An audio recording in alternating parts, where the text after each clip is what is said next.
decades of catching up. Our inability to manage shared global challenges like climate change and pandemics not only threatens our well-being, but also sows division, fear, and conflict around the world. No country alone can tackle challenges that spill across borders, whether a virus or a warming planet, and yet we're stuck in gridlock, with paralyzing polarization spreading everywhere. We cannot break this gridlock by turning inwards. We need to reimagine how we cooperate. We can start by building an institutional architecture that enhances the provision of global public goods, helping us to see the world as more than a zero-sum game and to come together on issues where it truly matters.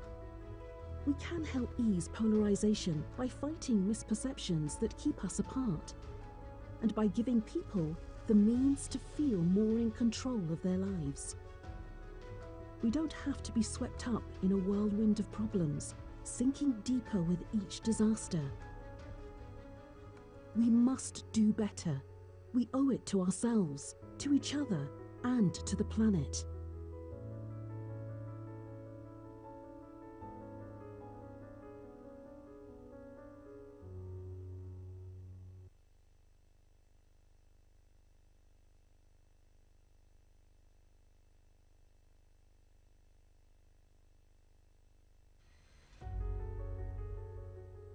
The human development path has shifted downwards, and these losses may be permanent, with the weakest countries being left behind after decades of catching up. Our inability to manage shared global challenges like climate change and pandemics not only threatens our well-being, but also sows division, fear, and conflict around the world. No country alone can tackle challenges that spill across borders, whether a virus or a warming planet, and yet we're stuck in gridlock, with paralyzing polarization spreading everywhere. We cannot break this gridlock by turning inwards. We need to reimagine how we cooperate. We can start by building an institutional architecture that enhances the provision of global public goods, helping us to see the world as more than a zero-sum game and to come together on issues where it truly matters. We can help ease polarization by fighting misperceptions that keep us apart, and by giving people the means to feel more in control of their lives.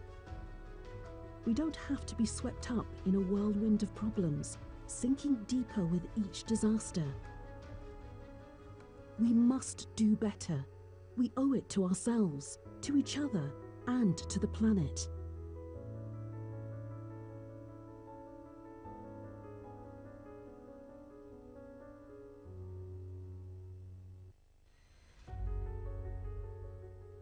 The human development path has shifted downwards, and these losses may be permanent, with the weakest countries being left behind after decades of catching up. Our inability to manage shared global challenges like climate change and pandemics not only threatens our well-being, but also sows division, fear, and conflict around the world. No country alone can tackle challenges that spill across borders, whether a virus or a warming planet, and yet we're stuck in gridlock, with paralyzing polarization spreading everywhere. We cannot break this gridlock by turning inwards. We need to reimagine how we cooperate. We can start by building an institutional architecture that enhances the provision of global public goods, helping us to see the world as more than a zero-sum game and to come together on issues where it truly matters. We can help ease polarization by fighting misperceptions that keep us apart, and by giving people the means to feel more in control of their lives. We don't have to be swept up in a whirlwind of problems, sinking deeper with each disaster. We must do better. We owe it to ourselves, to each other, and to the planet.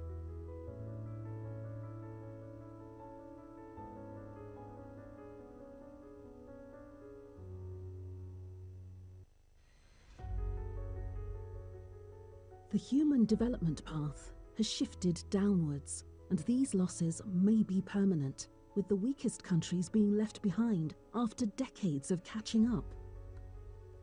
Our inability to manage shared global challenges like climate change and pandemics not only threatens our well-being, but also sows division, fear, and conflict around the world. No country alone can tackle challenges that spill across borders, whether a virus or a warming planet, and yet we're stuck in gridlock, with paralyzing polarization spreading everywhere. We cannot break this gridlock by turning inwards. We need to reimagine how we cooperate. We can start by building an institutional architecture that enhances the provision of global public goods, helping us to see the world as more than a zero-sum game and to come together on issues where it truly matters. We can help ease polarization by fighting misperceptions that keep us apart, and by giving people the means to feel more in control of their lives. We don't have to be swept up in a whirlwind of problems, sinking deeper with each disaster. We must do better. We owe it to ourselves, to each other, and to the planet.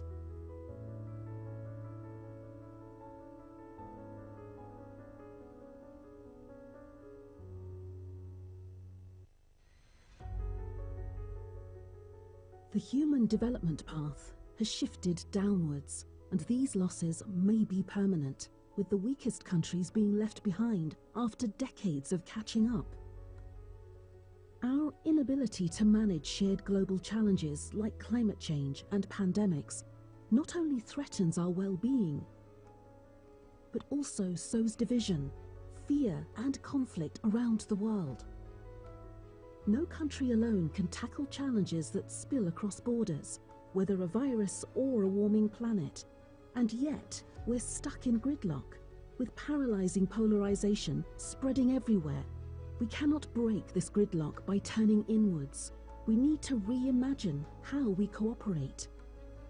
We can start by building an institutional architecture that enhances the provision of global public goods, helping us to see the world as more than a zero-sum game and to come together on issues where it truly matters. We can help ease polarization by fighting misperceptions that keep us apart, and by giving people the means to feel more in control of their lives. We don't have to be swept up in a whirlwind of problems, sinking deeper with each disaster. We must do better. We owe it to ourselves, to each other, and to the planet.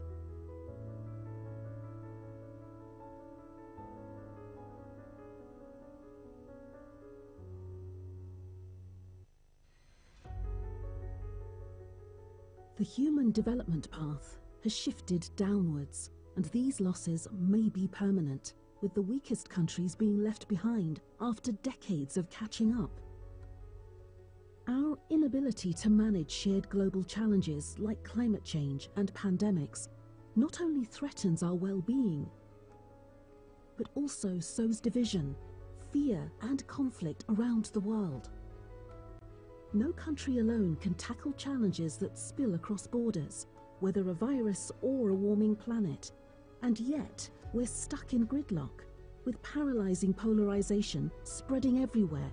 We cannot break this gridlock by turning inwards. We need to reimagine how we cooperate. We can start by building an institutional architecture that enhances the provision of global public goods, helping us to see the world as more than a zero-sum game and to come together on issues where it truly matters. We can help ease polarization by fighting misperceptions that keep us apart, and by giving people the means to feel more in control of their lives.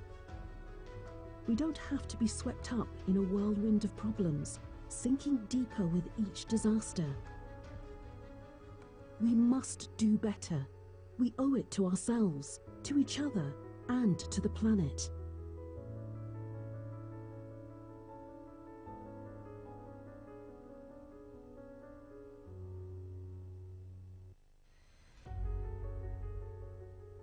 The human development path has shifted downwards, and these losses may be permanent, with the weakest countries being left behind after decades of catching up. Our inability to manage shared global challenges like climate change and pandemics not only threatens our well-being, but also sows division, fear, and conflict around the world. No country alone can tackle challenges that spill across borders, whether a virus or a warming planet, and yet we're stuck in gridlock, with paralyzing polarization spreading everywhere. We cannot break this gridlock by turning inwards. We need to reimagine how we cooperate. We can start by building an institutional architecture that enhances the provision of global public goods, helping us to see the world as more than a zero-sum game and to come together on issues where it truly matters. We can help ease polarization by fighting misperceptions that keep us apart, and by giving people the means to feel more in control of their lives. We don't have to be swept up in a whirlwind of problems, sinking deeper with each disaster. We must do better. We owe it to ourselves, to each other, and to the planet.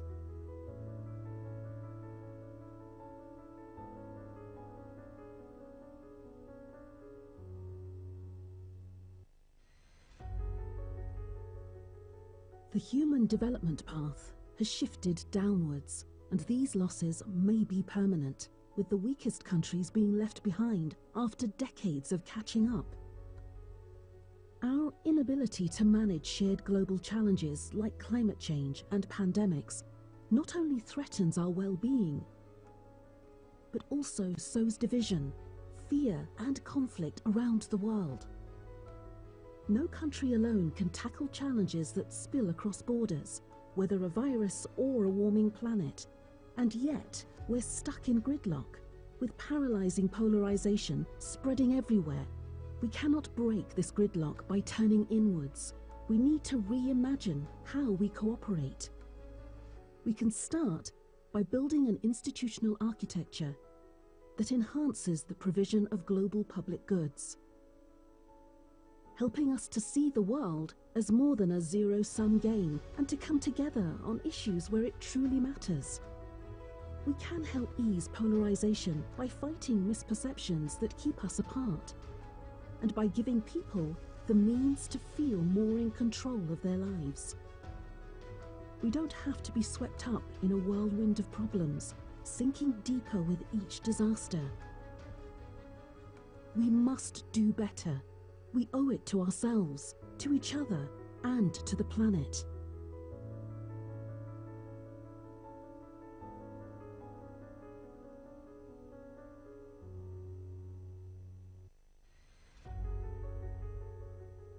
The human development path has shifted downwards, and these losses may be permanent, with the weakest countries being left behind after decades of catching up. Our inability to manage shared global challenges like climate change and pandemics not only threatens our well-being, but also sows division, fear, and conflict around the world. No country alone can tackle challenges that spill across borders, whether a virus or a warming planet, and yet we're stuck in gridlock, with paralyzing polarization spreading everywhere. We cannot break this gridlock by turning inwards. We need to reimagine how we cooperate. We can start by building an institutional architecture that enhances the provision of global public goods, helping us to see the world as more than a zero-sum game and to come together on issues where it truly matters. We can help ease polarization by fighting misperceptions that keep us apart, and by giving people the means to feel more in control of their lives. We don't have to be swept up in a whirlwind of problems, sinking deeper with each disaster.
Ladies and gentlemen, good morning.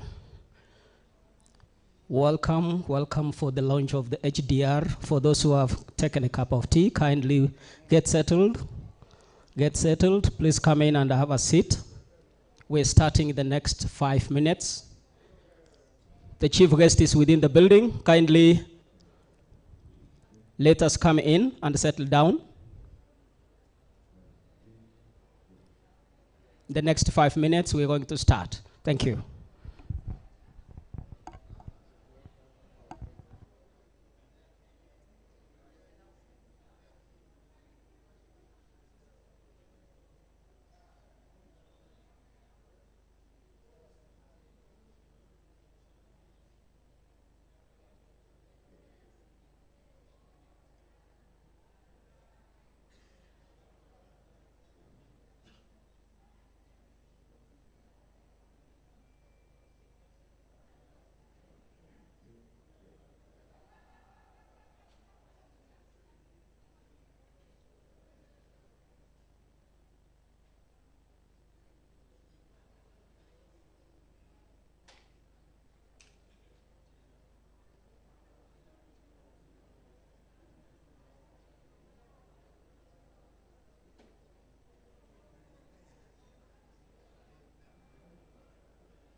Ladies and gentlemen, we're about to start. Kindly let us take the front seats first, as those ones who are coming late can be able to take the back seat. Kindly, those who are outside, we are starting in the next 3 minutes now. As we indicated, the chief guest is within the building, and we are just about to start. Kindly come in and settle.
As we come in, kindly let us settle the front seats. In the front seats, we're about to start. Take the front seats, kindly.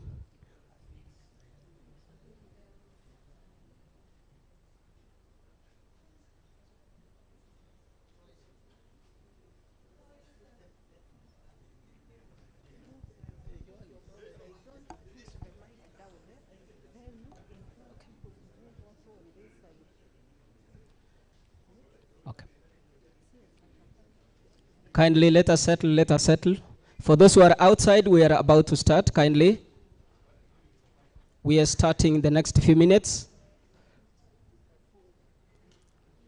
Kindly come in, and also settle on the right side of the hall also, so that we have a balanced audience.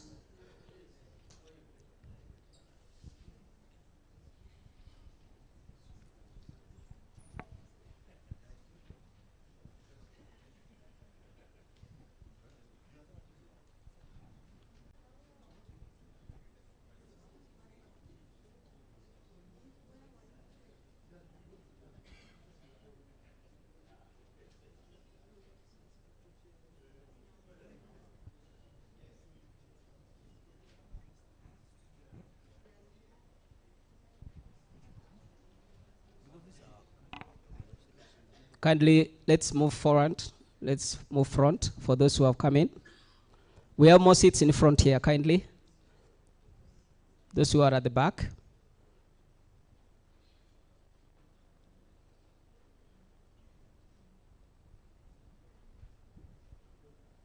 So as the chief guest comes in, we can rehearse. When he comes in, kindly let's all be upstanding as he walks in and finds his way to the seat. And then thereafter, we shall have a small settlement, and then we be able to do the national anthem as well as the East African anthem. Then this will be followed by prayers, and then we can be able to start. So we're about to start.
This year, the African Leadership University embarked on the second cohort of the Silicon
Secretary. I just want to assure all of you, I know you came pretty early. All our guests are the VIP holding room. They will just be here with us in a short while. So we seek your indulgence as they come. Thank you.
as they find their way to the seats. And then thereafter, we shall have the prayers. And then after the prayers, the program will begin. So in a few minutes, we're going to begin.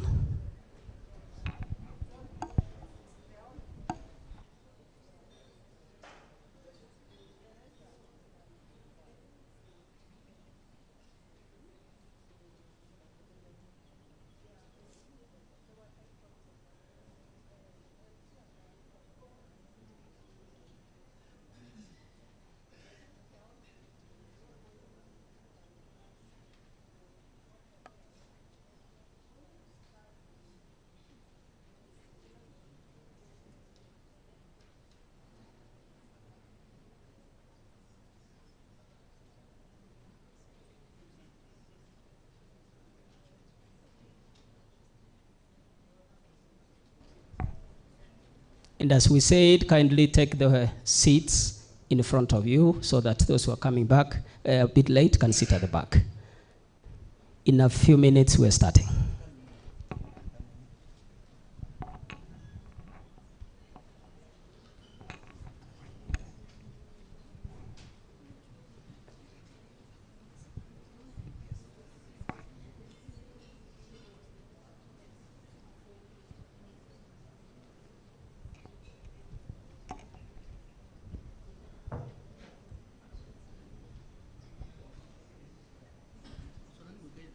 Yes.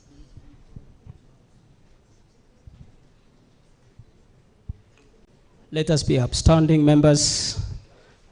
Let us be upstanding as the chief guest finds his way in. Welcome, chief guest, and your entourage.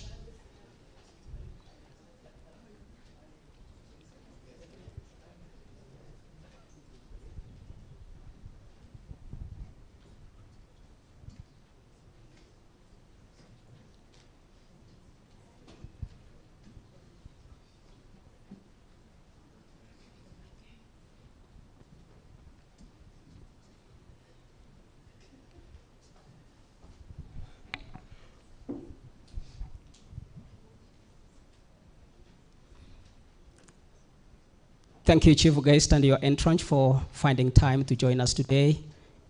We're going to start with the national anthem. Then it will be followed by prayers. DJ, national anthem, please.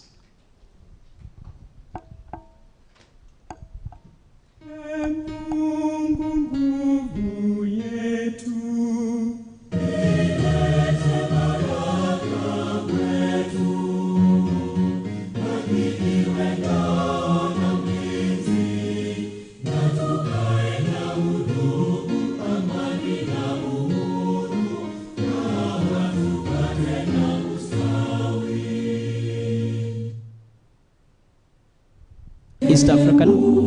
Twaomba unilinde Jumuiya Afrika Mashariki, tuwezeshe kuishi kwa amani, tutimize na malengo yetu.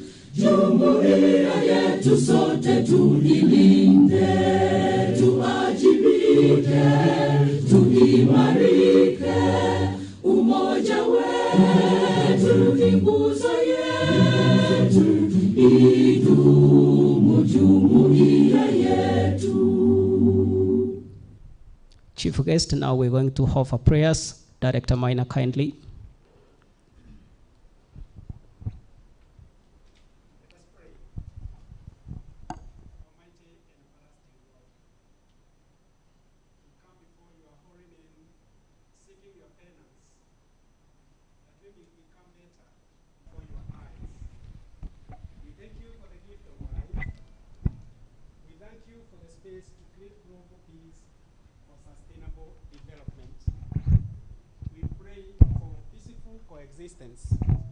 And sustainable and inclusive development for all. Grant us wisdom that ensures that we work for a balanced world that respects life and sustainable development for all. We pray this trusting in our Lord Jesus Christ. Thank you, Chief Guest, and members kindly have your seats. I take this opportunity now to welcome Mr. Timothy Kaku, the Economic Planning Secretary, to moderate the program. Thank you. Good morning. Our Cabinet Secretary, our resident representative, UNDP, our Vice Chancellor, my boss and senior PS, Mohati, all invited guests, discussants of the day, ladies and gentlemen, good morning once again.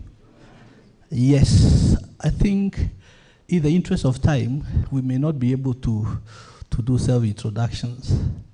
I want to seek your indulgence. You pardon me, because I know there are those of us who really like saying our names and what institutions that we represent. But because of the interest of time, we may not be able to do that. I believe that all of us have the program with us for the day, which runs from now on and at most to around 10 a.m. this morning. So without further ado, may I now request some welcoming remarks and statement from the United Nations Development Program.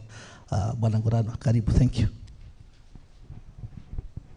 You may use the podium.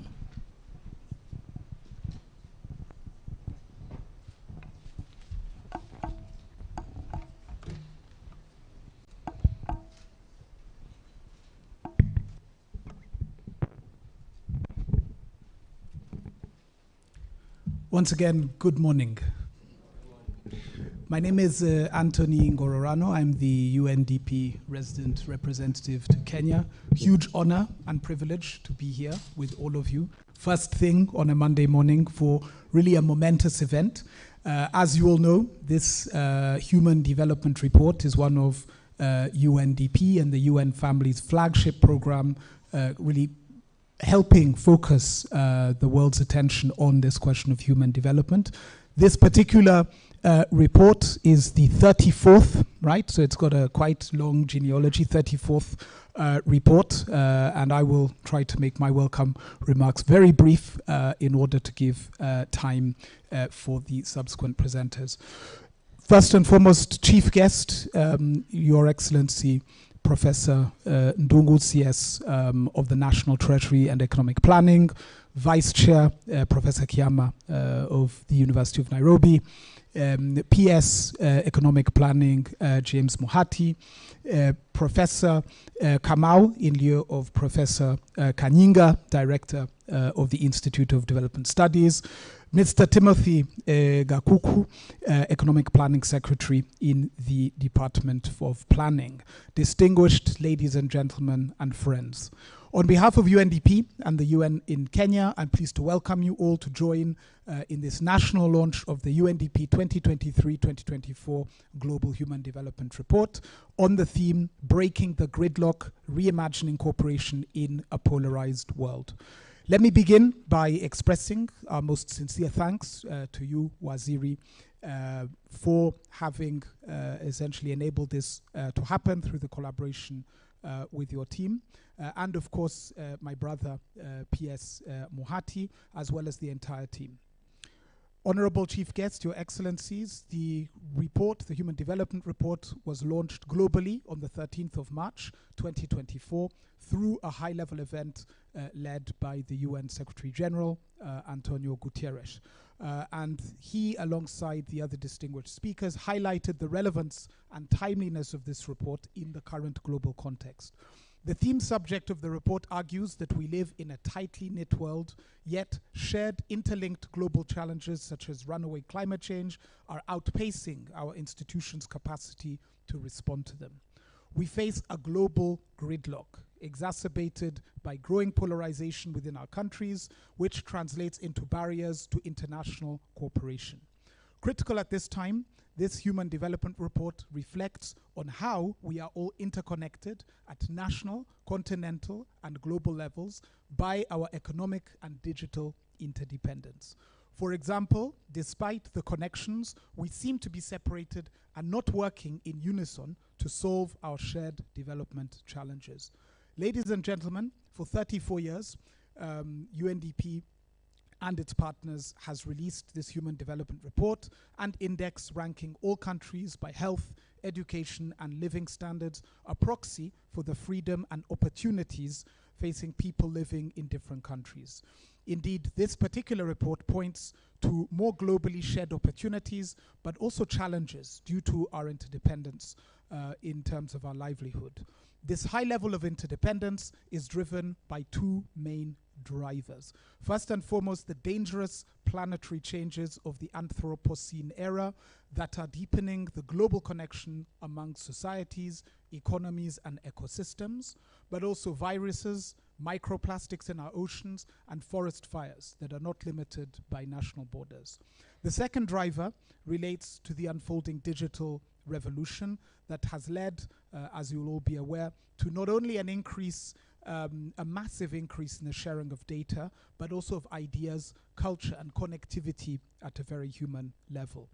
As we continue to contend with these forces, it is imperative to shift our focus to bridge the inequalities gap fueled by uncertainty and mismanaged interdependence currently threatening progress to human development.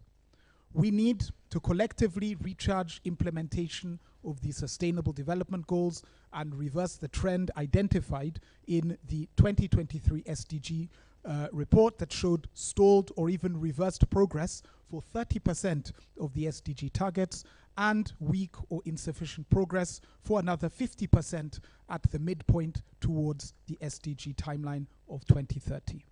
As the newly released report argues, we may choose to deglobalize, but we cannot deplanetize. So with this background, the release of this Human Development Report is intended to serve as a catalyst for change in a world of tightly knit planetary challenges and digital interdependencies. The silver lining of the gridlock we face is that we now know which choices offer better opportunities for peace, shared prosperity and sustainability. We know better ways to navigate interacting layers of uncertainty and interlinked planetary surprises, and we enjoy unprecedented wealth, knowledge and technology unimaginable to our ancestors. All of these present an opportunity for us to make bold choices in enhancing peace and sustainable, inclusive and meaningful human development. Chief guest, Your Excellencies, ladies and gentlemen, as the backdrop of some of the difficult messages in the report, which include, but are not limited to the following. One is that as the Global Human Development Index value continues to evolve, we haven't yet fully recovered the pre-pandemic levels. And as things stand, we are looking at this as being one of the main risks we need to unlock in the achievement of the SDGs. In terms of the climate emergency, I think we're all aware 2023 was a very sobering one insofar as it was the hottest year on record in 140 years. And in terms of inequalities, we know these to be widening between countries at the bottom and also countries at the top of the Human Development Index. We are comforted that in the case of Kenya, the Human Development Index value has moved up by almost 48% between 1990 and 2023. And I think that does give us pause for reflection, that there are things that are working. And I think really as policymakers, as analysts, as development practitioners, focusing on what has worked remains more important than ever. And in terms, in conclusion, of the main recommendations coming out of this report, I want to highlight three. The first looks at building a 21st century architecture for global public goods to deliver on this mandate that all depend on beyond traditional development assistance. So really countries taking a much more active role in terms of driving their development. The second set of recommendations looks at how we can collectively work towards dialing down temperatures and push back on polarization, which poisons practically everything it touches and impedes the fruits of international cooperation. Thirdly, the idea of narrowing agency gaps, which is a new concept that the report introduces, looking really at the importance of civic engagement and seeing how we can basically use the insights of the report to really close these divergent paths in terms of development in a way that is objectively possible. As I conclude, this is, as I said at the outset, the 34th anniversary of the concept of human development. I think that bring all of us here today, and much has obviously changed since the first edition of this report, but hope and possibility have not. Ladies and gentlemen, on behalf of UNDP, on behalf of my boss and colleague Akim Steiner, the UNSG, and others in the UN family, it is a great pleasure that together with the government of Kenya, we are here to launch this important, timely, and auspicious report. Asanteni sana.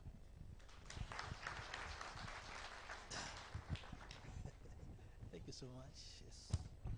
Thank you so much. Thank you so much, the resident representative. Ladies and gentlemen, again, we give him another round of applause. Thank you, thank you. I think as we proceed, it's good to recognize that PS, we have quite a number of good representations from our economic planning units across all the MDAs, also some SAGAs, some director generals are here, some CEOs are here. Heavy presence of the universities, very, very important. I know that quite a number of vice chancellors are here. Of course, not to mention my VC, because all of us who passed through the University of Nairobi remember clearly things that used to happen there. Thank you so much. Now, may I now request the remarks from the Institute of Development Studies. We have Professor Paul Kamau, who of course will use also the opportunity to invite the VC to just say jambo. Thank you, Professor.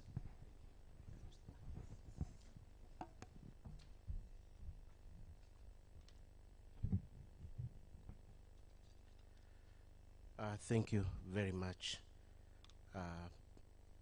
Anton, for that introduction. Our chief guest, CS Cabinet Secretary for National Treasury and Planning, Professor Njuguna Ndung'u, who also happens to have been my teacher many years back. Permanent Secretary is present, UNDP representative and staff, members of diplomatic or UN agencies present, distinguished guests, ladies and gentlemen, good morning. It's a pleasure to be here this morning. And I'm here on behalf of the Institute for Development Studies, which is at the University of Nairobi. And because my Vice Chancellor, who happens to be the Vice Chancellor also of the CS, the chief guest, is also here with us, I request, with your permission, that we may have Professor Kiama greet and talk to us before I can proceed. Vice Chancellor, sir.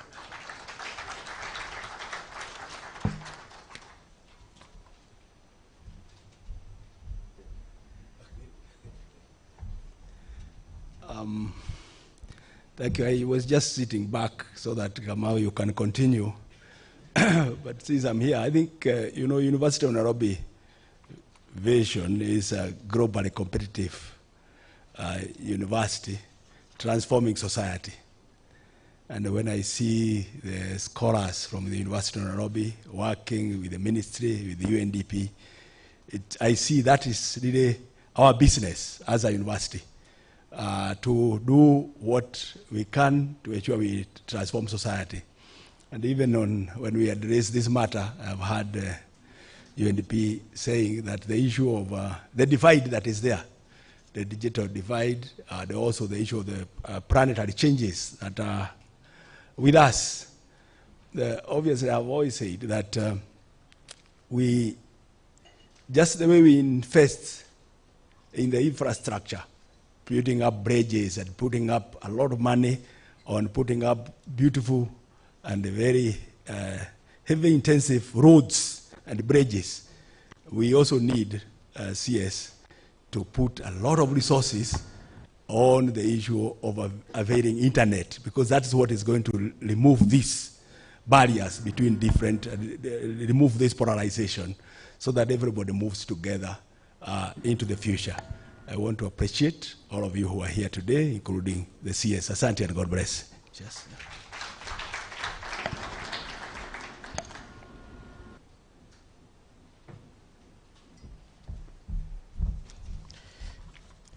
Thank you. At least with that, you can be sure things will be okay back at the University of Nairobi. I'm here on behalf of the director, Professor Karuti Kanyinga, as well, who passes his regards and who is out of the country on official business, and therefore the Institute for Development Studies is well represented. Chief guest, or protocols observed, we are greatly humbled and honored to be part of this auspicious occasion of the launch of 2023-2024 UNDP Global Human Development Report. IDS, as we are commonly known, has been part and parcel of this process for a long time. The other day, we were speaking with the economic advisor, Nicholas, that it's been over 25 years since IDS started partnering with UNDP in not only launching of the UNDP report, but also in developing the Kenya Human Development Report. IDS was heavily involved in the writing of the Kenyan version of Human Development Report. IDS has been working a lot as a multifaceted multidisciplinary institute in social science at the University of Nairobi on matters of development. I would like to appreciate my colleagues from the University of Nairobi and from IDS in particular who are here to grace this occasion.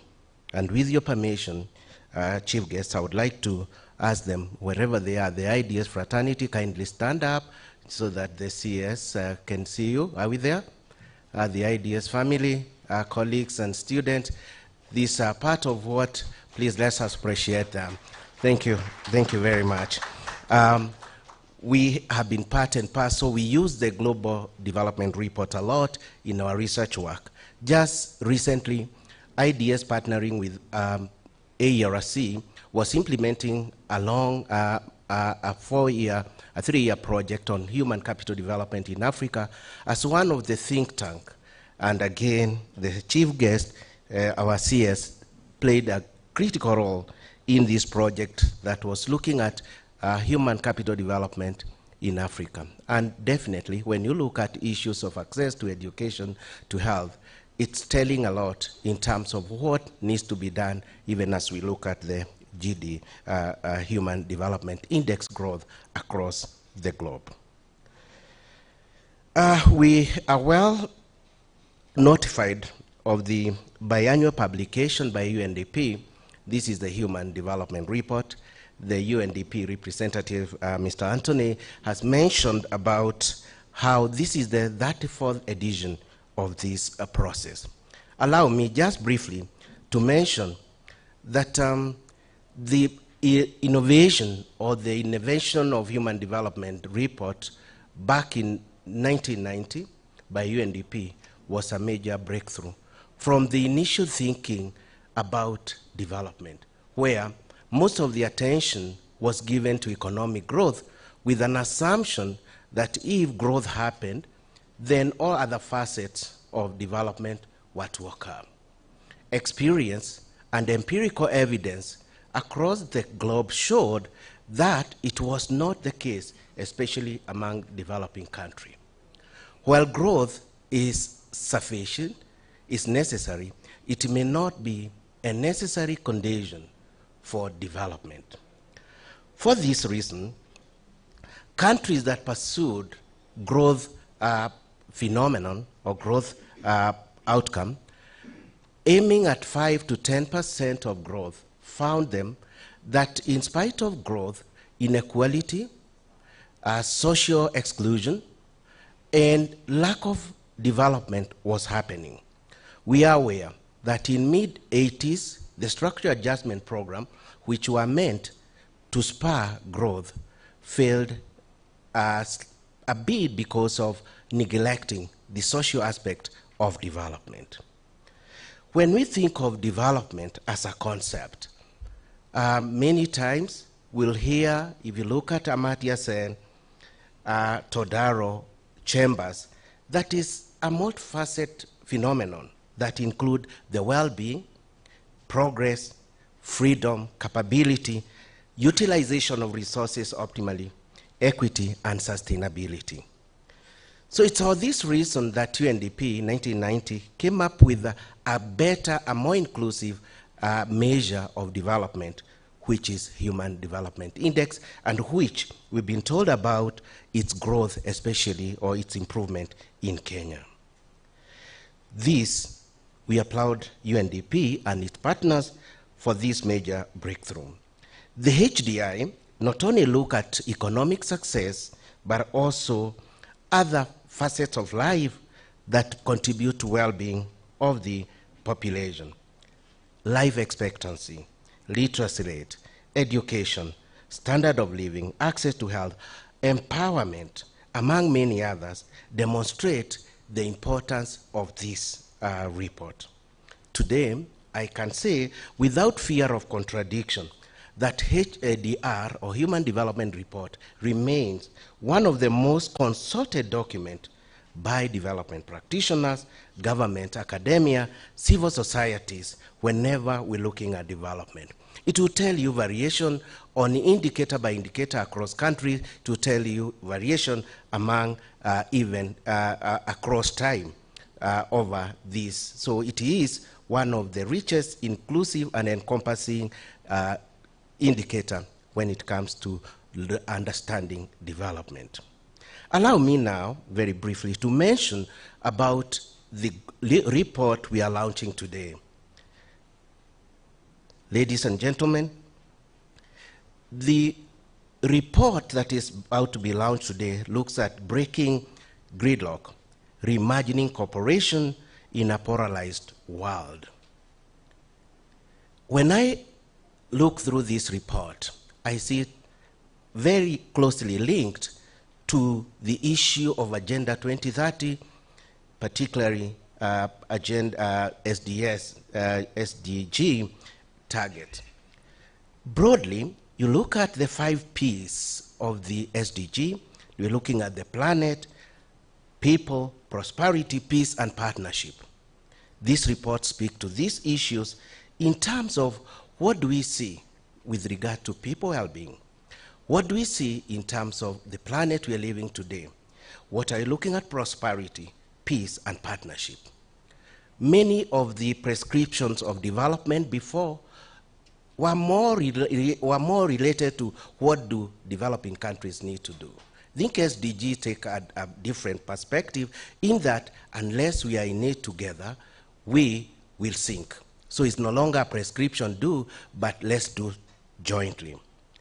This report finds overall that there's a lot of disparity in terms of human progress or human development progress between the rich and the poor countries.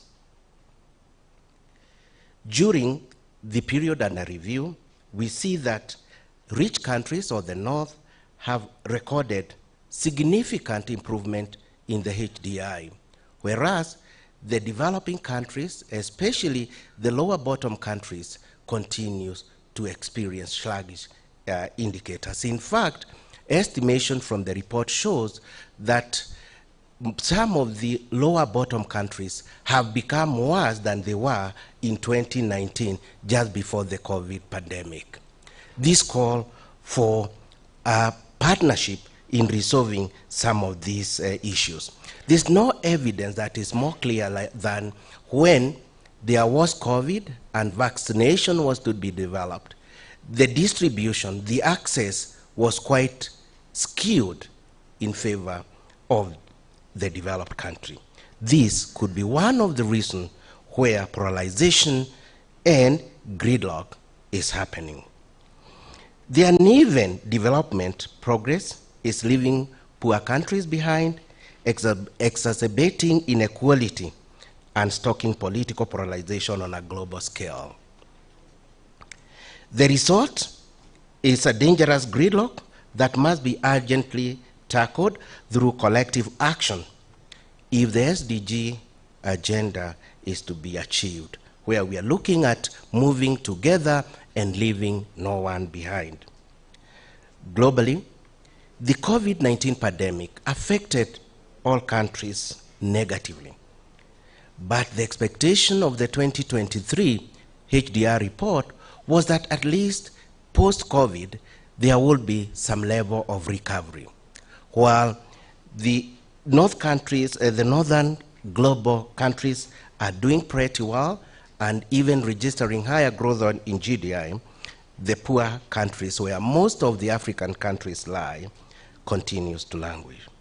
So this is to be addressed if we were to talk of partnership.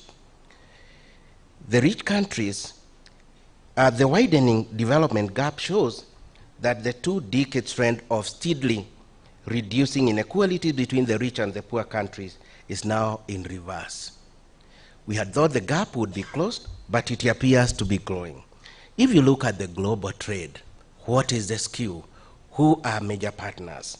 Look at poverty level, what's happening in countries and across countries. FDI flows, innovation, climate change, effects, technology.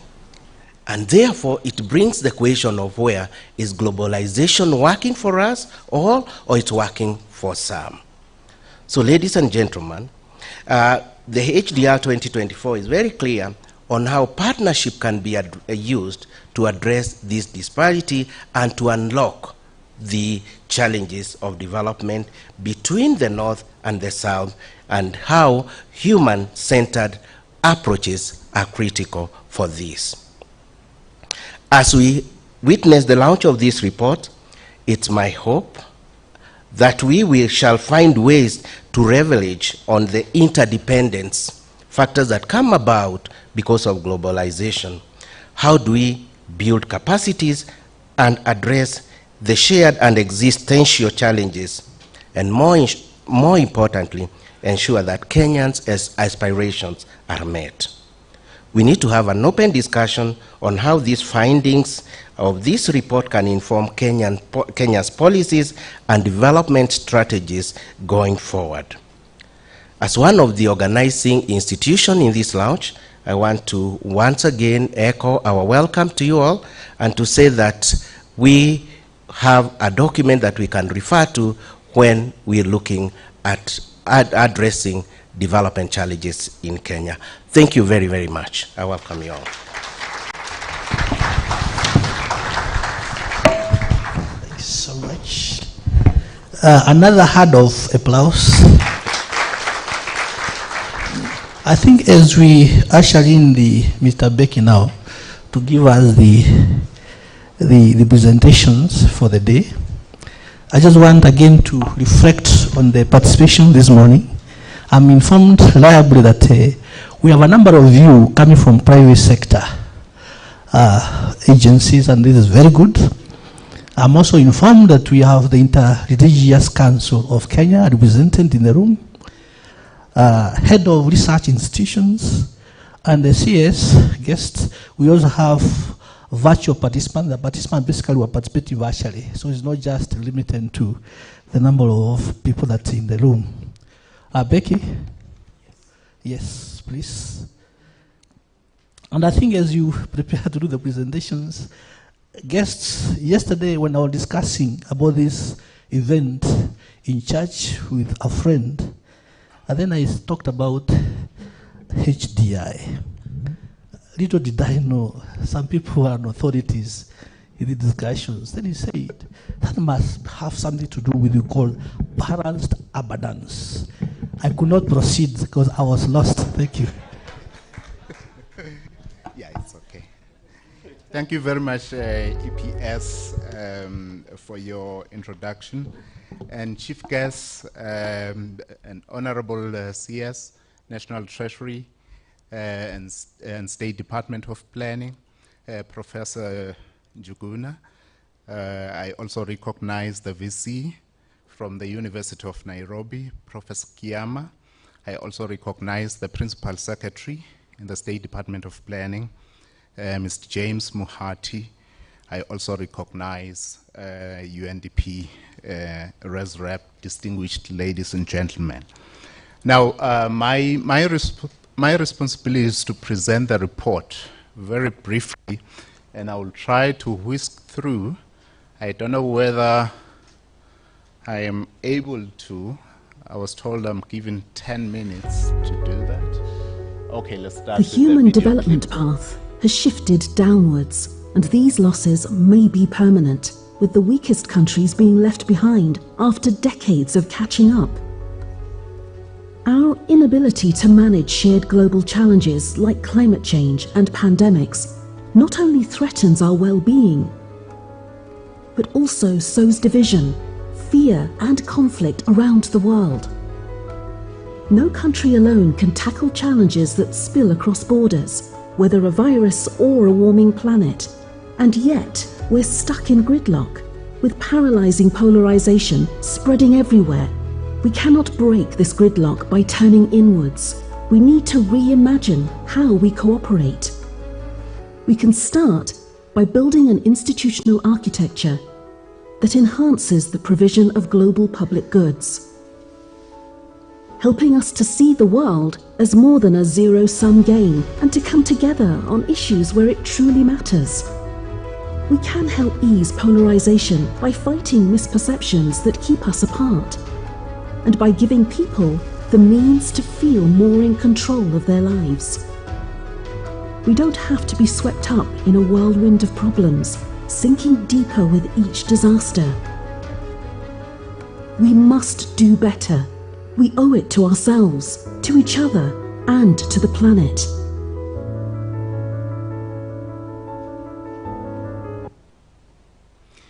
Yes, so following that short clip, I'll try and elucidate some of the points. And I have a very few number of slides. I hope I can. Okay, there we go. So let me start with the context briefly behind the 2023-2024 report. The first issue that sort of laid the ground was we are a generation that is contending with unprecedented wealth and unprecedented know-how. But despite that, we remain stuck. And can we unstuck ourselves? The second bit, still on the context, it was recognition that over half of the global population will be going into elections in 2024. But then a question lies, will the election outcomes help us address the shared challenges? So that's sort of the context of the 2023 Global Human Development Report. I then go to the findings of the report, and the findings I think have already been mentioned by the RR, and it's to the effect that we have recovered. The Global Human Development Index has fully recovered in 2022 to the 2019 level of 0.739. So that's the first point. However, the recovery is not even. Some countries have fully recovered, whilst other countries still have pending recovery. The Arab states, for instance, the Latin Americas still are pending full recovery from the 2019 shock. The third point on this slide is that the recovery has broadly shifted the trend of the HDI, as we can see. If you look at the trend of the HDI from 1990, it was increasing quite nicely, but then in 2020, it shifted downwards. So the shift then risks, in fact, projections were telling us that by 2030, we are most likely to hit 0.8 of the Global Human Development Index. But with this shift, that prediction is now in question.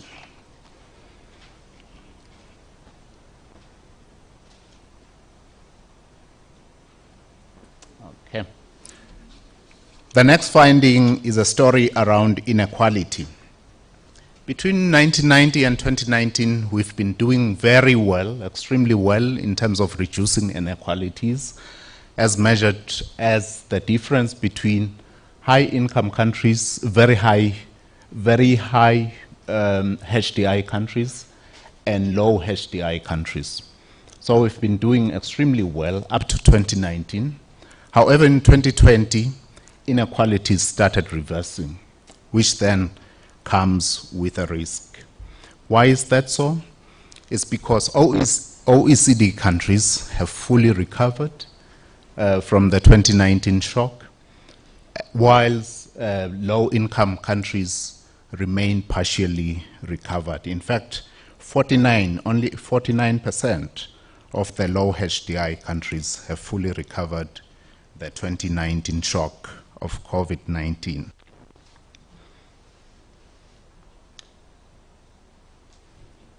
If we step out a bit, just beyond the HDI, and try to see what is happening underneath the HDI, we see that between 2011 and 2019, stress, worry, and despair has been on the increase. So people are more worried than they were before. And the stress levels are only worse in low HDI countries. As you come out to high HDI countries, the stress levels or the stress indicators show to be declining.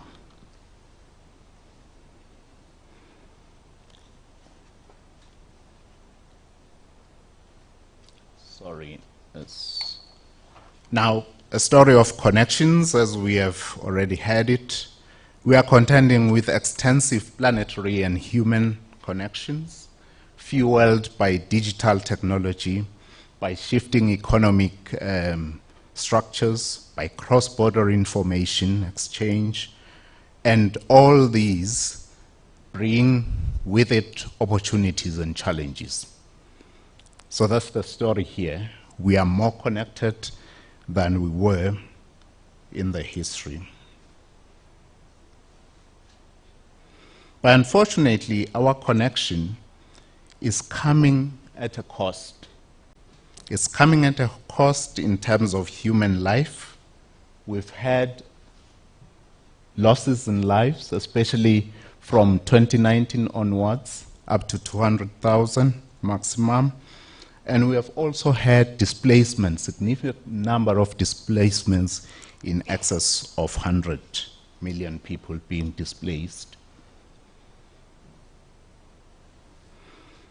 And then we get into the democracy gridlock.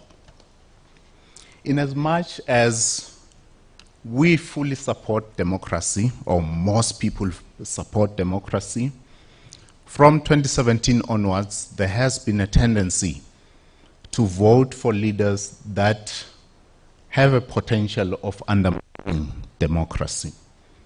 And that's a democracy paradox, to say, why is this happening? Turning home, within Kenya, what are the trends? What we are seeing is that our HDI is at 0.601, and it has been recovering, but not quite fully. I think we are just a few notches from full recovery. We are also ranked 146 out of 193 countries. The other observation that I'm making on Kenya is that generally Kenya is doing well compared to sub-Saharan Africa countries. If you compare Kenya to sub-Saharan Africa countries, Kenya seems to be doing well. However, not that well compared to medium HDI countries where we are as Kenya.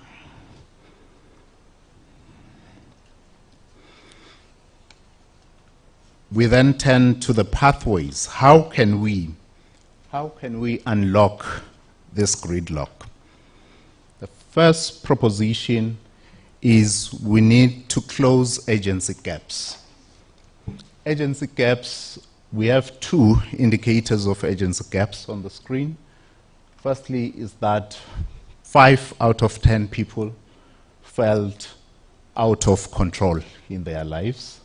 7, 10 people were not very confident that their voice had any influence in the political system. Those are the gaps we need to close. The second bit is that polarization and populism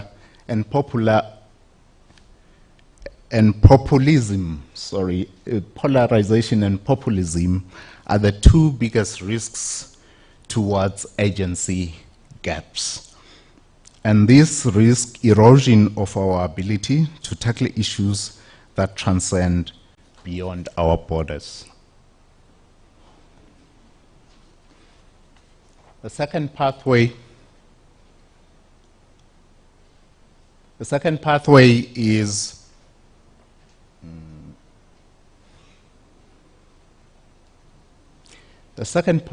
that we need to dial down temperatures and push back polarization. And what we see there is that there is hope, because 7 out of 10 people are willing to personally contribute towards climate action activities, despite the perception that only 43% may contribute. So we need to move close to each other, and that presents an opportunity for us to come together. The final point in terms of pathways is around building the 21st century architecture for cooperation that invests in global public goods that transcends beyond borders. So with all these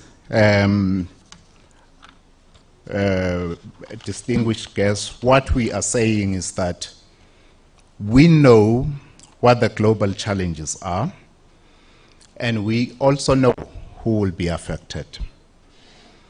We also know that people recognize, we also know that people value agency more than individual selves. And this kind of summary gives or presents an opportunity for us to start working towards cooperation. Thank you very much. Over to you, Chair.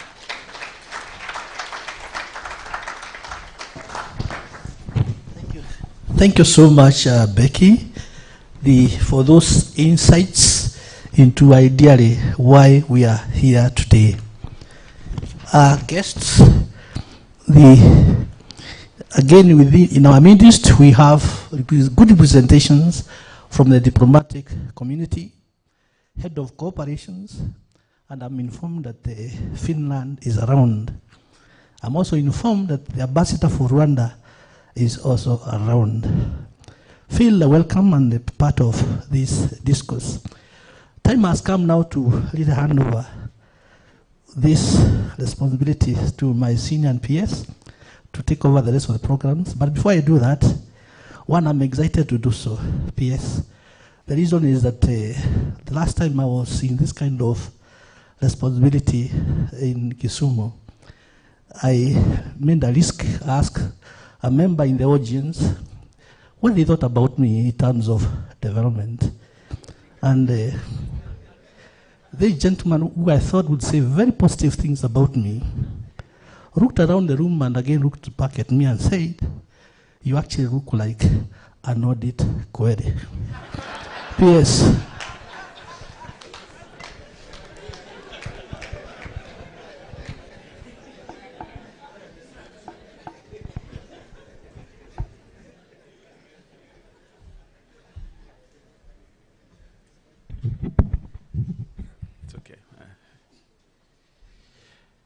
May I start by recognizing our chief guest this morning, the Cabinet Secretary for the National Treasury and Economic Planning, Professor Njuguna Ndung'u, the Vice Chancellor for the University of Nairobi, Professor Kiamba, the Institute of Development Studies, which is represented by Professor Kamau, who's given his remarks here, esteemed scholars, my fellow colleagues, diplomatic corps, ladies and gentlemen, good morning.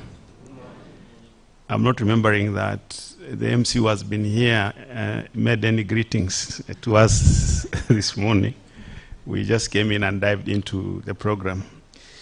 Now, in the interest of time, I will not be able to make my remarks, but the chief guest allowed me to recognize some of my colleagues who are here.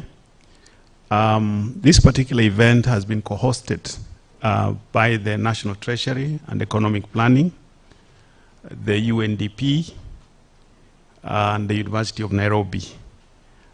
I even had forgotten to recognize the RR. Yeah, sorry about that. Yeah.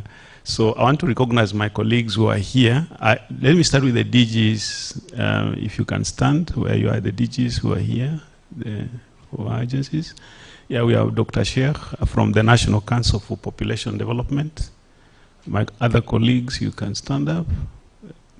From the Ministry of Treasury and State Department for Economic Planning, wherever you are. Yes, asanteni sana, thank you for coming. So I want to appreciate the teams from the university, from UNDP, that put this event together. And therefore, I want to welcome, without much ado. I know it's very hectic for the CS today, because today is also an important day for us. He is launching the economic survey for 2024. Just next door, so I don't want to say you are welcome, but once you are done, once you are done here, you could also be able to join us. So it's my singular pleasure now to welcome our chief guest, Professor Njuguna Ndung'u, the Cabinet Secretary for the National Treasury and Economic Planning, to come and make his remarks and officially launch this report today. Let's be upstanding as we welcome him.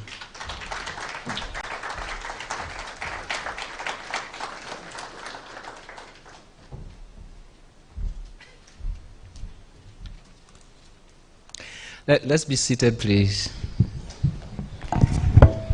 Thank you. Thank you very much indeed. Good morning.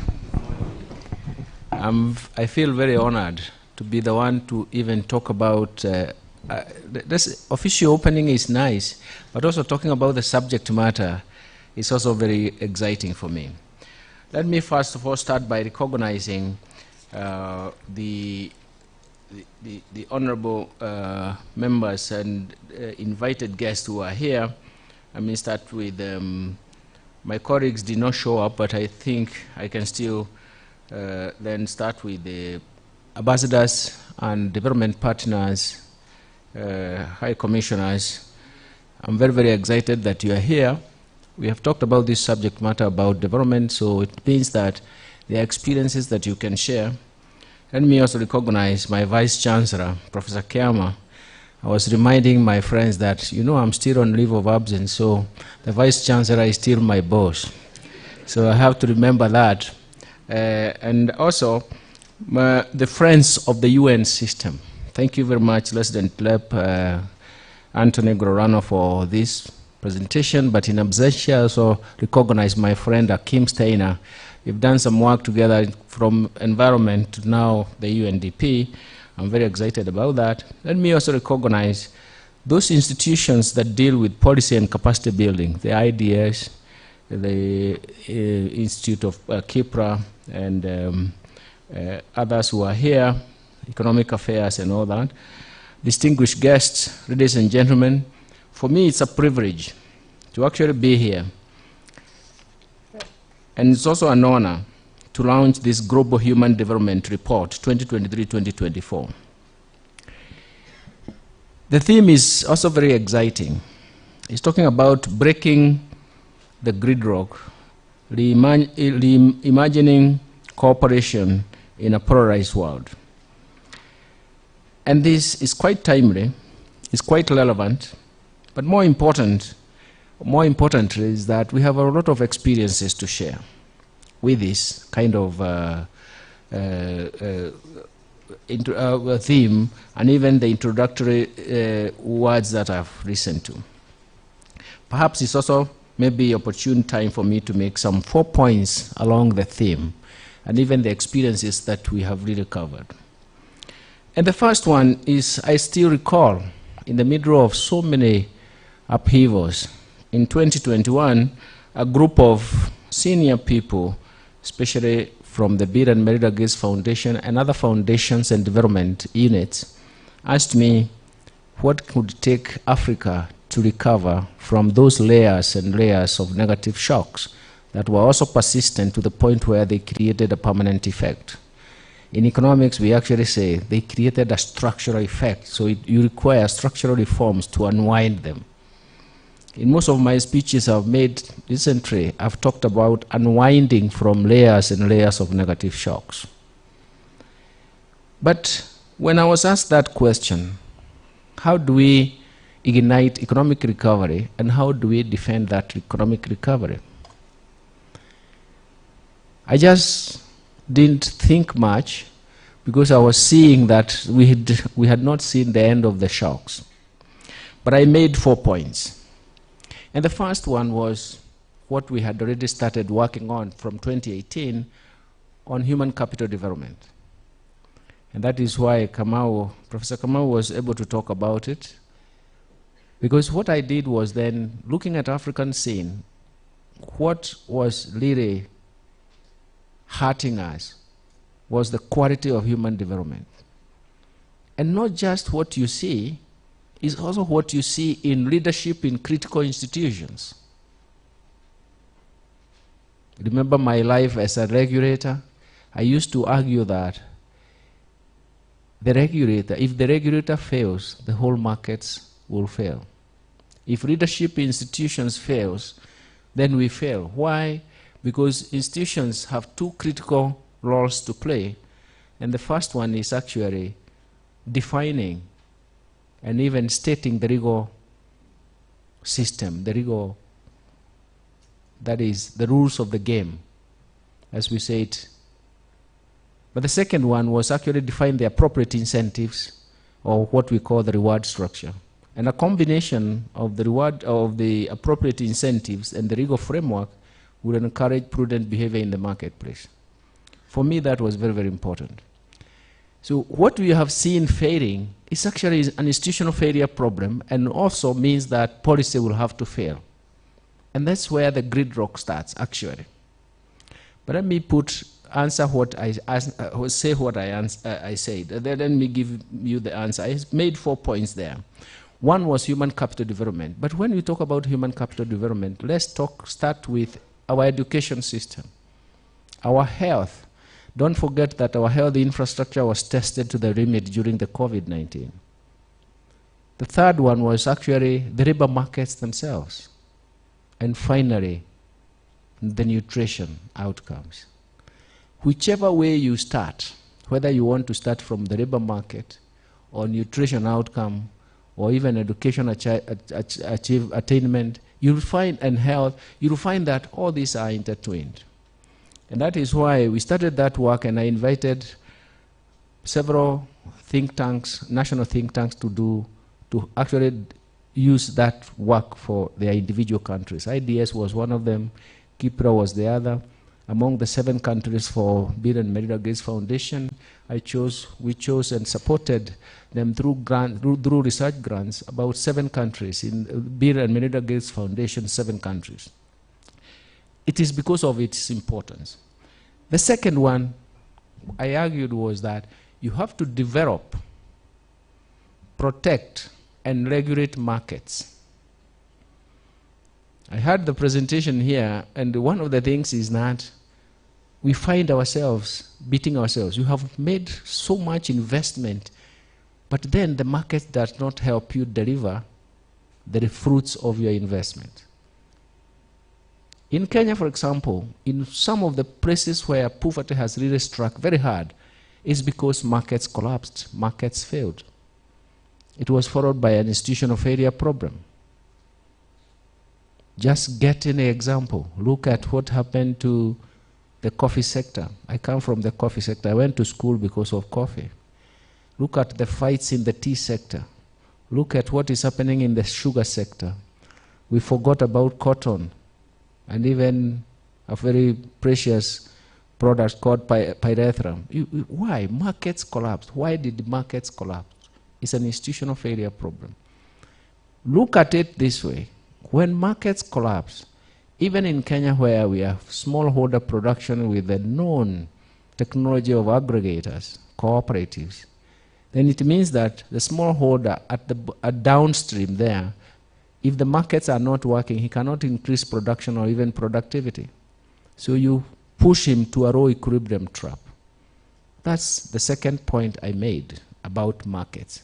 Third point I made is domestic resource mobilization. We have to reform our domestic resource mobilization, the instruments, starting with the tax instrument and even how we tax. I don't like talking about the subject matter because I have to deal with it now. That time I didn't have to deal with it, but everybody knows, even when I was in the central bank, about domestic resource mobilization. And this time I called it innovative domestic resource mobilization, because if you don't have domestic resources, you cannot finance development. Let's face it, isn't it? You can't. The fourth one is digitization. And for us, that's the only way we can manage the three, plus the avenues of efficiency that is there. For me, that is very, very important. But let me make the second point here from the observation. Again, from my previous work in my previous organization, we came to the conclusion that strong growth is going to be very, very important in African economies to actually reduce poverty significantly. We were revisiting the whole idea of growth, poverty reduction, inequality, and how we can use redistribution mechanisms so that you can sustain growth. Most of the ideas was that, and that's what I think Professor Kamau, you reflected on.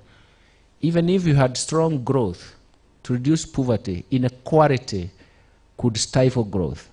But what we came up with now, a new thinking, was that strong growth will reduce poverty significantly. But it has to also to be supplemented by targeted social protection programs that will flatten inequality in the long term. And so you have a strong growth momentum. And everybody asked how. During the COVID, we also saw that Kenya itself used our retail electronic payment system, which we called M-Pesa, to actually construct targeted social protection programs, which combined with the rockage that we had through towns, it reduced actually COVID spread by 9%. So essentially, targeted social protection programs can work. They can flatten inequality in the long term. So that's a very, very important aspect, because inequality, we have seen what has happened during the COVID, but more importantly, during the drought. We realized that the drought actually reversed our efforts in terms of poverty reduction and inequality by about 20 years. It pushed us 20 years back.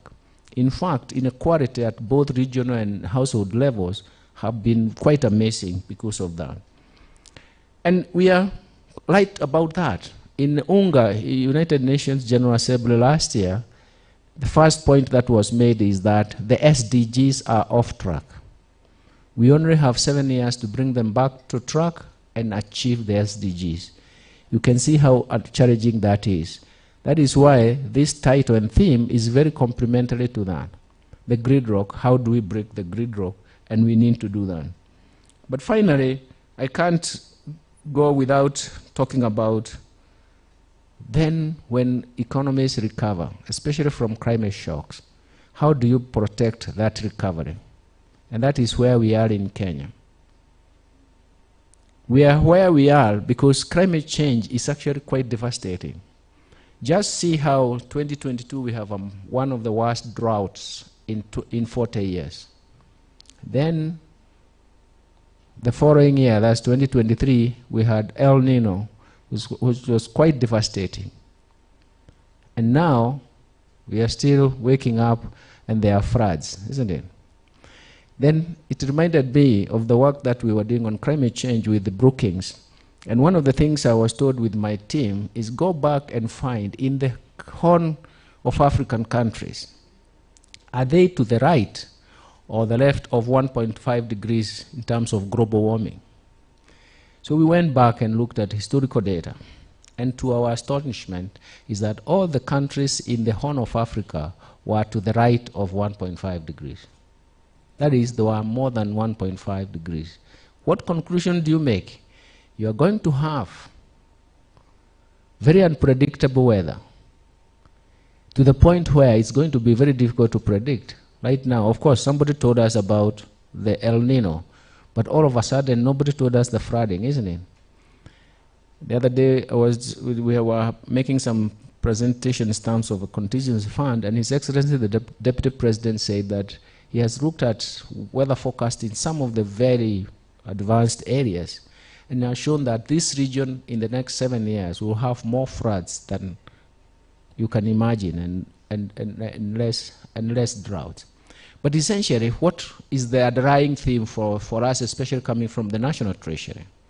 Fiscal resources have been diverted to save lives. In those 3 years, learning 3 years, 2022 drought, 2022 drought, 2023 El Nino, and 2024 we are still fighting France. We don't know what will come next.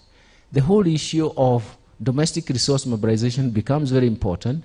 The whole issue of lacking fiscal space and how to protect that fiscal space becomes very important. But then, given that Kenya started its growth momentum in 2023 by growing at 5.6%, and then all of a sudden we have managed to bring inflation to its target at 5% in last month, and we have seen foreign direct investment that stepping up. The whole issue is now aligning with the theme of this report is how do we protect that growth? And that should be the subject matter of us Kenyans. How do we protect that growth? I was talking to the IMF and the World Bank, and we laid that subject matter, and it became a subject matter that we can start actually putting in some building blocks for that. Because for us right now, given what we have gone through in a couple of years, it's a whole issue of how do we protect that economic recovery. And that is why I wanted to make sure I situate this report, because it's coming at a particular time when we also need to understand what collective action, Anthony, corrective action is required for us not only to protect but to defend that growth so that we create a momentum.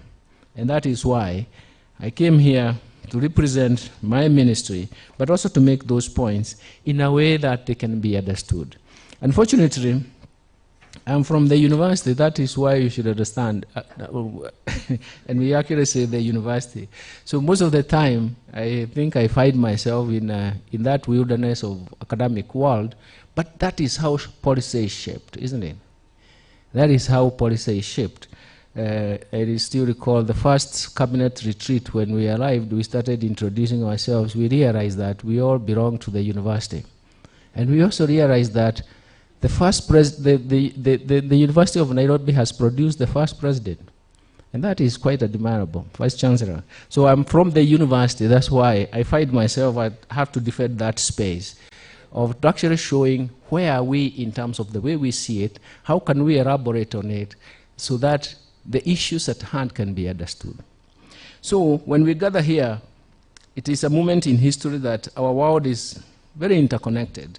But we have also seen that interconnection also produces massive disturbances. And we have seen so many of those. But more importantly, we have seen that supply side can be disrupted by geopolitics in a worse way than we had actually thought. So you can imagine that is what it really means. So the the 2023-2024 Human Development Report highlights the urgent need to break that gridlock.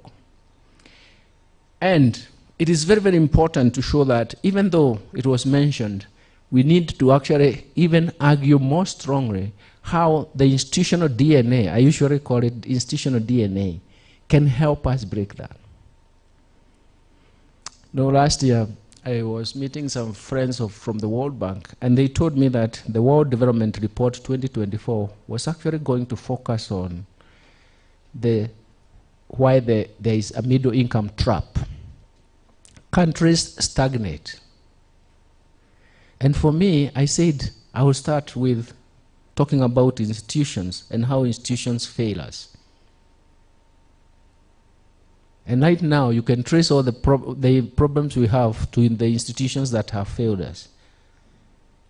You can see those who have been entrusted with those institutions have failed us.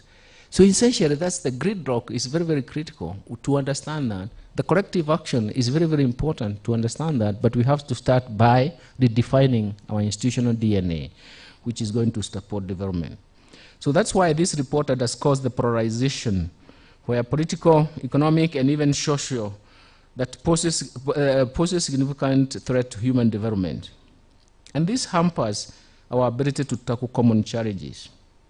Just imagine when we are hit by, we even had cyclone. By the way, we had the first cyclone. We have never talked about cyclone.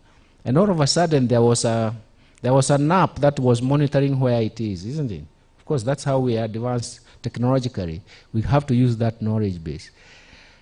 And when we are hampered by those exogenous shocks, it becomes very difficult for us to even break out from that kind of quagmire.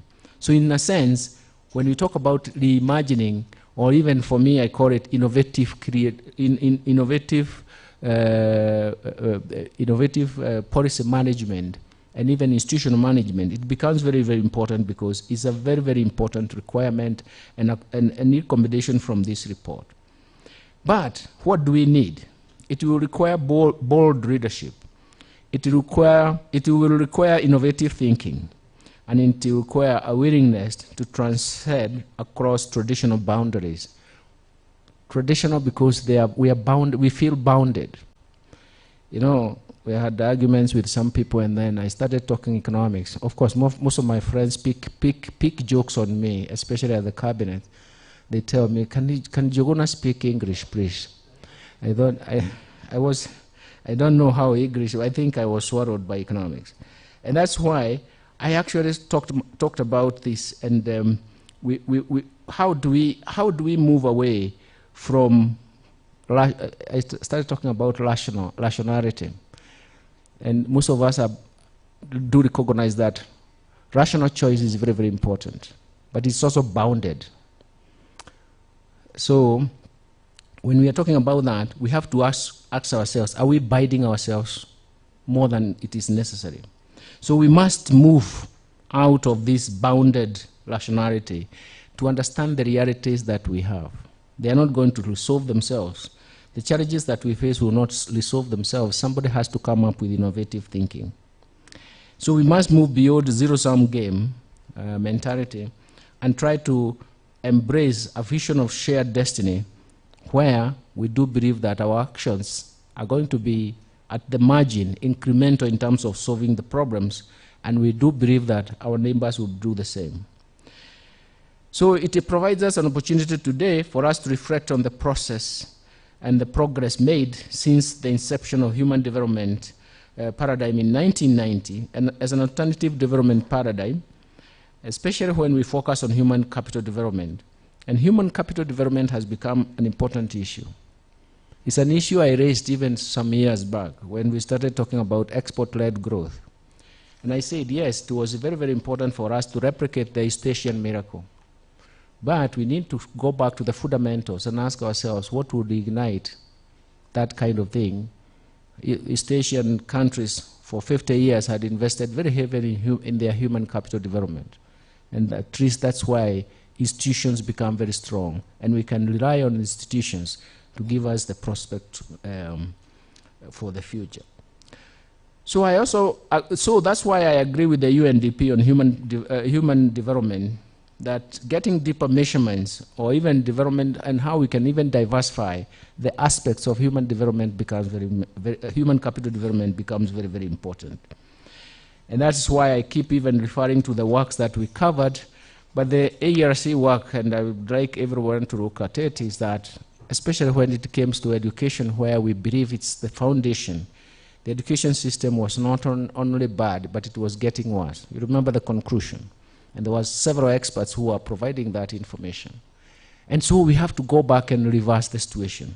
And that is why we brought that study, so that we can actually see how we can help each other. This report also argues that the need for how we can actually look at the 21st century, the architecture for global public goods. And I think that is where we have come to the conclusion, especially in Kenya, we have to share ideas. We have come to the conclusion that if domestic resources are not available, and especially the government cannot afford to provide the public goods, we must be willing to pay for those public goods, so that we allow the private sector to actually provide those public goods along well-defined lines. First, the profitability, and second, return on investment has to be protected. In my ministry, I have argued with my colleagues that the private sector is very, very important when we invite them for PPP because of three factors. First, the private sector does not have resource constraints like us governments.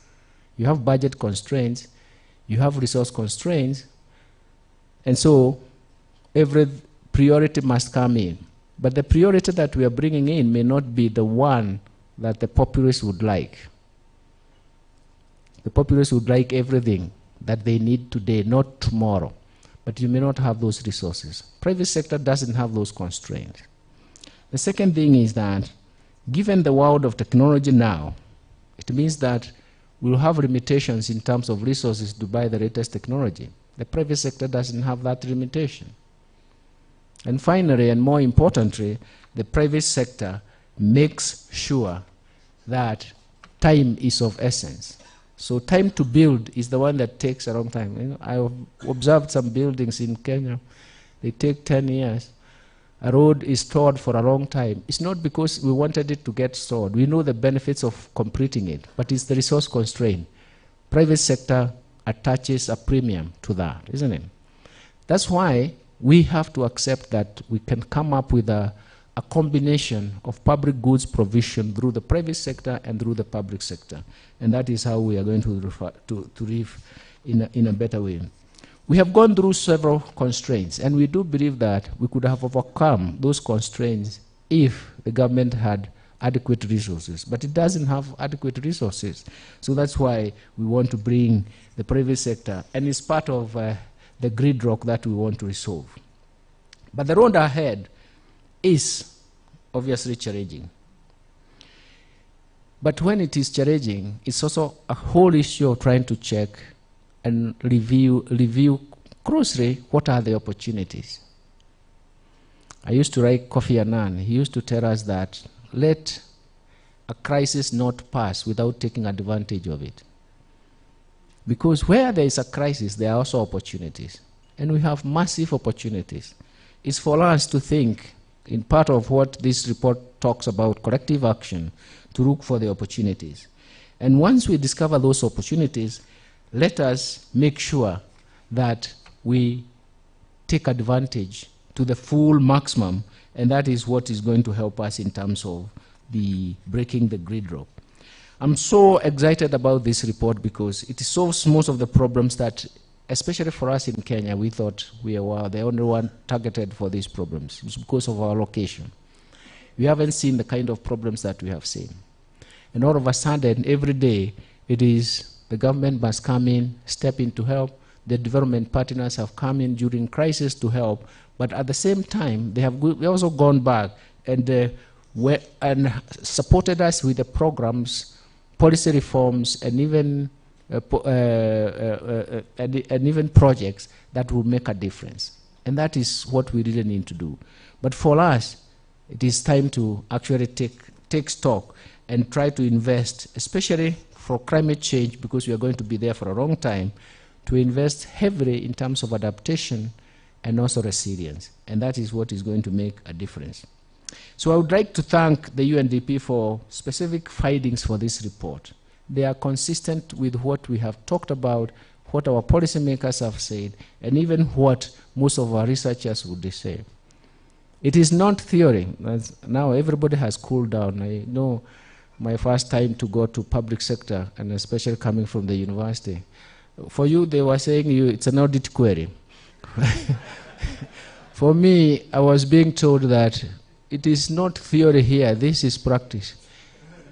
And you are telling someone like me who, I have no limitation both in theory and practice. That's what I told them. But then I asked questions and I discovered that they were more theoretical than myself. Don't forget, I was in the central bank where monetary policy is quite an artifact. And they told me that they fight inflation. And I asked them how? By restricting money supply. So I started scratching my head. It's a very, very strong theoretical artifact, because unless you know what you're talking about, it's going to be very, very difficult. But that is, we have overcome that, isn't it? We have overcome that because we know where the reality is. So I will thank the UNDP for those specific findings, for making us see the reality, and also what kind of commitments and consistency in production of human development reports that are relevant to us in terms of where we have failed, and to show us also what we really need to do. There's a combination of whole things, because a corrective action is to correct what has happened, but then after that, you actually take off, isn't it? You have to come up with specific areas. Corrective action means you are correcting what has gone wrong, but then that allows you to engage the high gear to forward. I also wish to thank the IDS, Institute of Development Studies, the University of Nairobi, for their active role in promoting debate in this debate and even policy on human capital development. I started by saying my retro contribution to IDS in terms of trying to push them to this area, because I thought it was very, very important. All the African countries have now aligned in terms of knowing exactly what has happened. I also wish to thank my ministry, and it has been quite supportive in terms of these activities, and that's why we jointly supported this. And we want to make sure that it produces results that are positive to us, the results that we can use, and the results we can apply. This KICC has been very, very active in the recent months, starting from last year when we had African Climate Summit. The lessons learned, everybody is remembering that. We have come to so many, even last week, is it last week or the other week, we were talking about fertilizer in the soil. Because essentially we have to come back and start looking at our roots in terms of what is happening. Next week, we're going to have African Development Bank annual meeting, and we are going to have all the ministers of finance from the African region, plus the shareholders of the African Development Bank, and also other participants, including development partners, who will have their own parallel sessions, which all of them focus on one thing: development. But for you to get that development, you have to invest, isn't it? So we are going to have that. For us, we have understood where we are being hit, and we also know what kind of strategy we should adopt. And that for us is very, very important, and I do believe that this is what we are looking forward to. I do appreciate this work that has been done. I do appreciate the committee and the leadership from my ministry, the IDS, and even the UNDP in terms of this initiative to make sure that it's a success. And we are going to launch this report, and this report should be read. I remember when the last time I did some work like this, most people didn't read, but then President Kibaki said, please read. And that's the time we overturned the Vision 2030 into a set of policies. That was what we called policies for prosperity. I still remember those words. Let's read it because we can apply it in our own small institutions.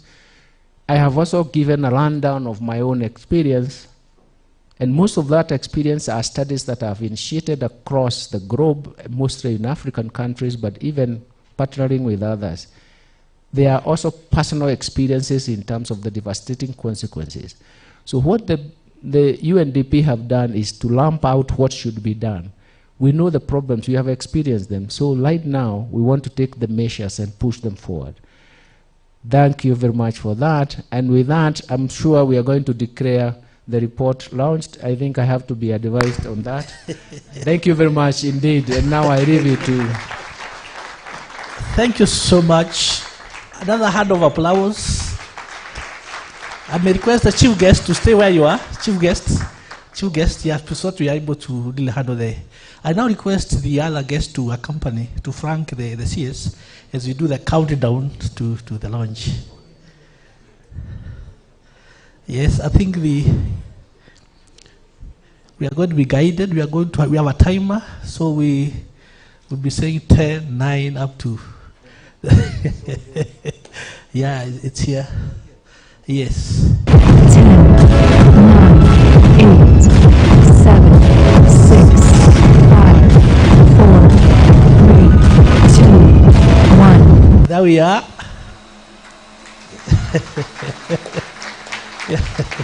Oh, sorry. I'm told that you need to be there. I'm told that you have to be there. Please, let's continue proudly. Yeah. Yes. Thank you.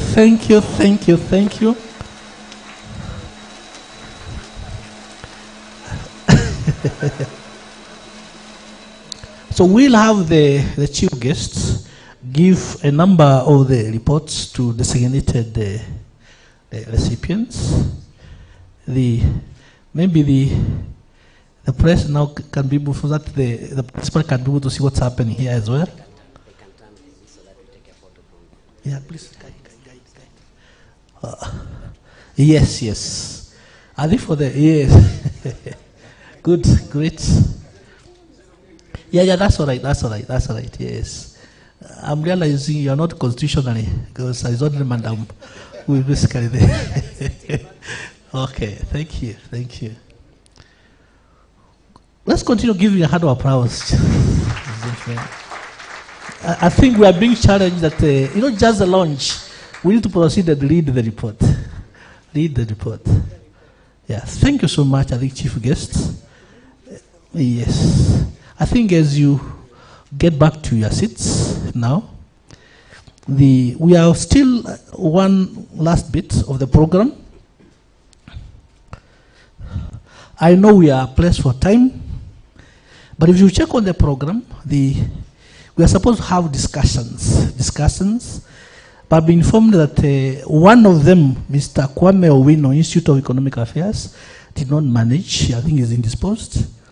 And also moderator Rose Gogi, she may not be able to do the moderations. So if I seek the indulgence of the chief guests, the CS and the PS, we just have Professor Chege with us, and we have Professor Winnie Mitura, Institute of Development Studies, the University of Nairobi. Maybe we may not have the normal panel discussions. We may want to do it differently because of the interest of time. So I may request Professor Winnie to come forward and maybe from the podium just give your views about the agenda of the day. And then once she's done, finally we shall have my friend Professor Chege. Again, we'll be able now, who is a development consultant, will be able to wrap it up. And then obviously we have a very brief plenary before a vote of thanks, and we'll be done. Yes, Professor. Thank you. Thank you very much, and I think I'm glad to at least make some observations on this report. And for those of you who have not read, I repeat, as has been said, read the report. But when I looked at this report at the beginning, when you just look at the title, I decided not to read the lower part, which is the gridlock, because I'm not a pessimist. I'm very optimistic. So I got into the reimagining cooperation, and that's the part I think that is very critical for me. Because if you look at how society has been structured, and when you read this report, somehow the report is a little bit silent on what should be done at a practical level, because you find that it talks about, like the UN, when the report talks about the UN, what the UN has been doing and what can do, multilateral, and then it talks about private sector, it talks about civil society quite well. But I asked myself, just overall, where is the state in this? Of course, again, the report talks a lot about agency and about communities and about people and how capacities have to be built.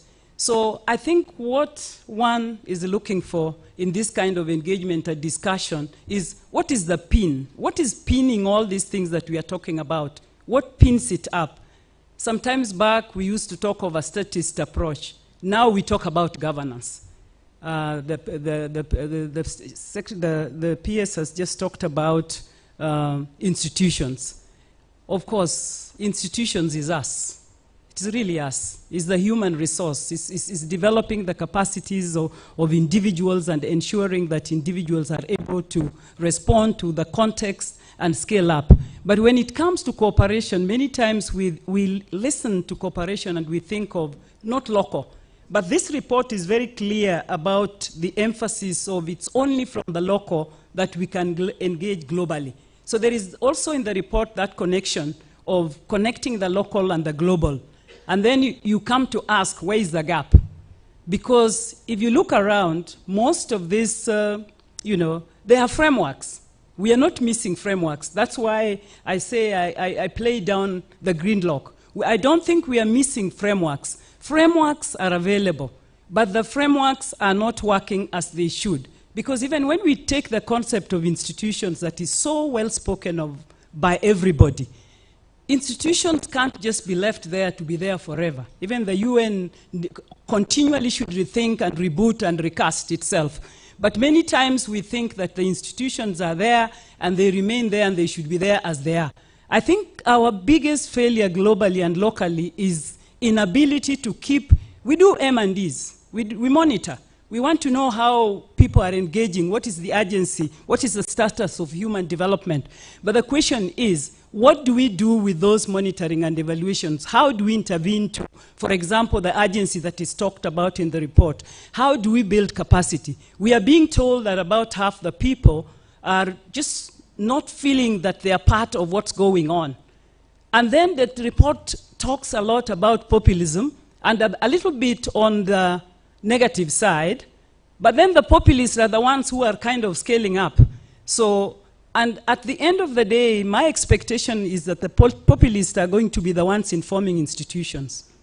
So the institutions will soon not be democratic if we go with the argument of the report. The institutions we think are already serving us are soon not going to be able to effectively serve us as far as bridging the inequalities that are being talked about is concerned. So I think our ability, whether as individuals, whether as nation states, regional entities, or global entities, to rethink, rework, retweak the institutions that are there. Of course, this report recommends to us we establish another institution. I don't believe that. We may recast, but it's not like we are establishing because there is no institution. There are institutions. Sometimes when I think of entities like the Global Partnership for Effective Development Cooperation, I know Kenya has been active in that. I want to see what is its outcome, because those are some of the entities that are thought that could turn around things. If you look at this report, there is the issue of global public goods. And I like the way the global public goods are handled there, and the notification that really these are not goods that you can reserve at a regional level or a national level. It's open goods, they are goods for all of us. So we need that joint action that is being called for by the report, the agency. The agency to engage with those global public goods is missing. And it is missing because people are not engaged, people are feeling they are not being involved in the decision making, which again, we know a lot of countries are trying. Kenya here, the constitution provides of how we should be involved. Sometimes people are just not interested. They are not involved because they are not interested. But what do we do?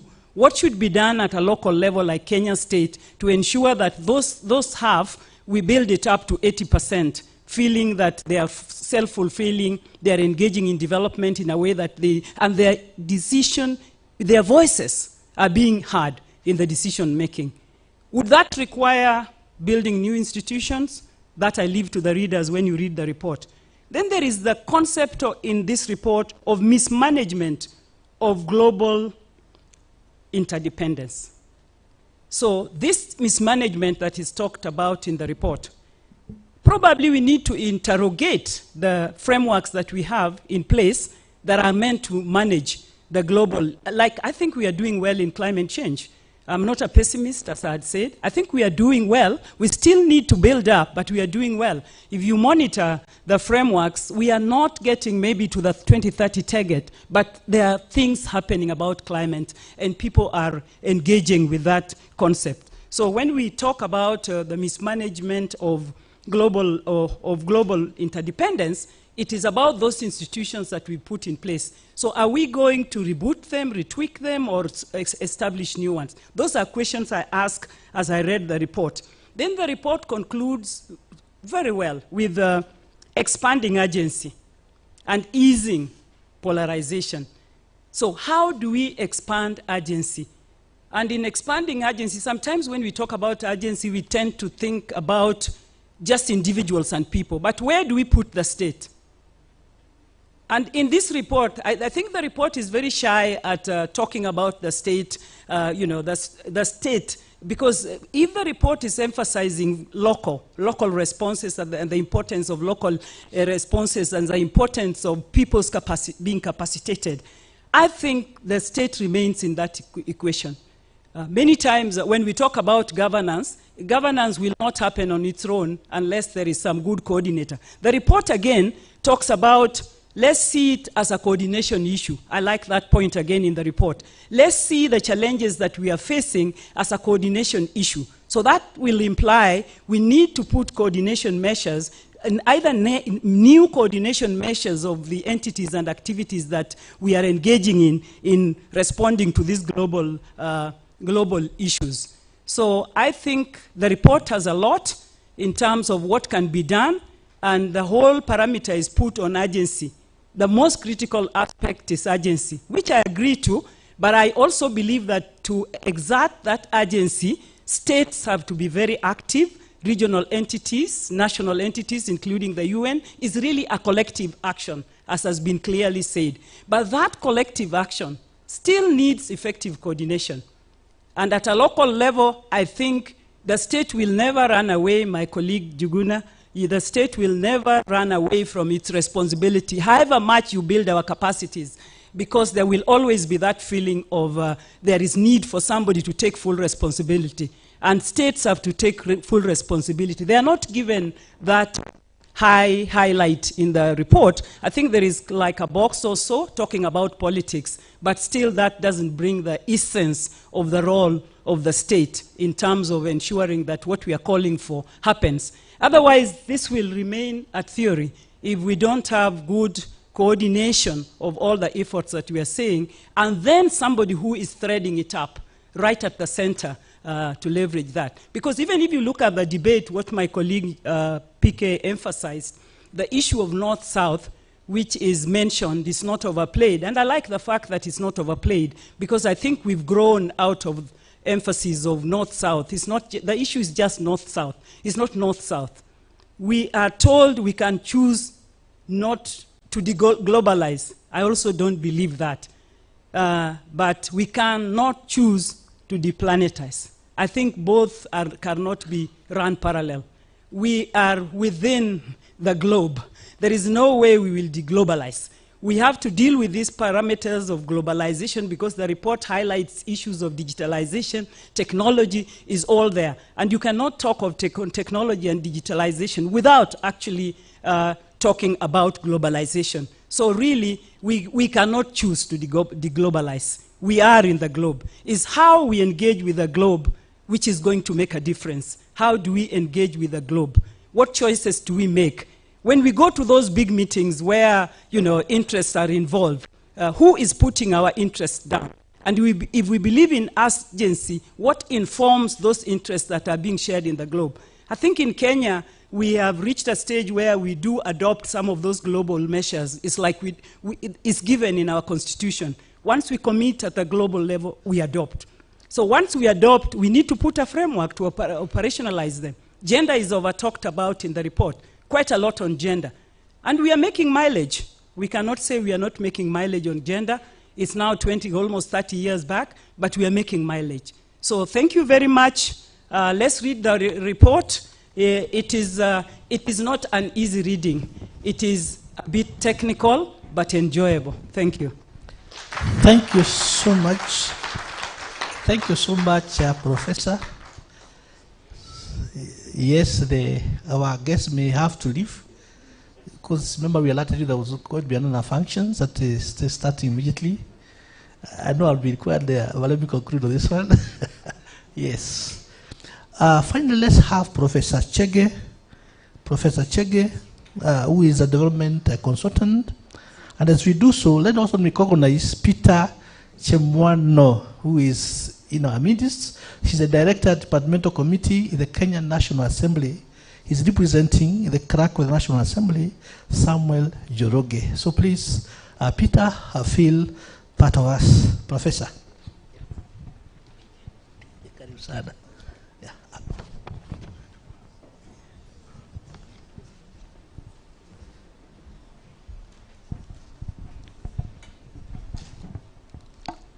Thanks very much, moderator. All protocols observed. I wear a hat of an affiliation as a student lecturer at the University of Nairobi, very fond of it, and always will be.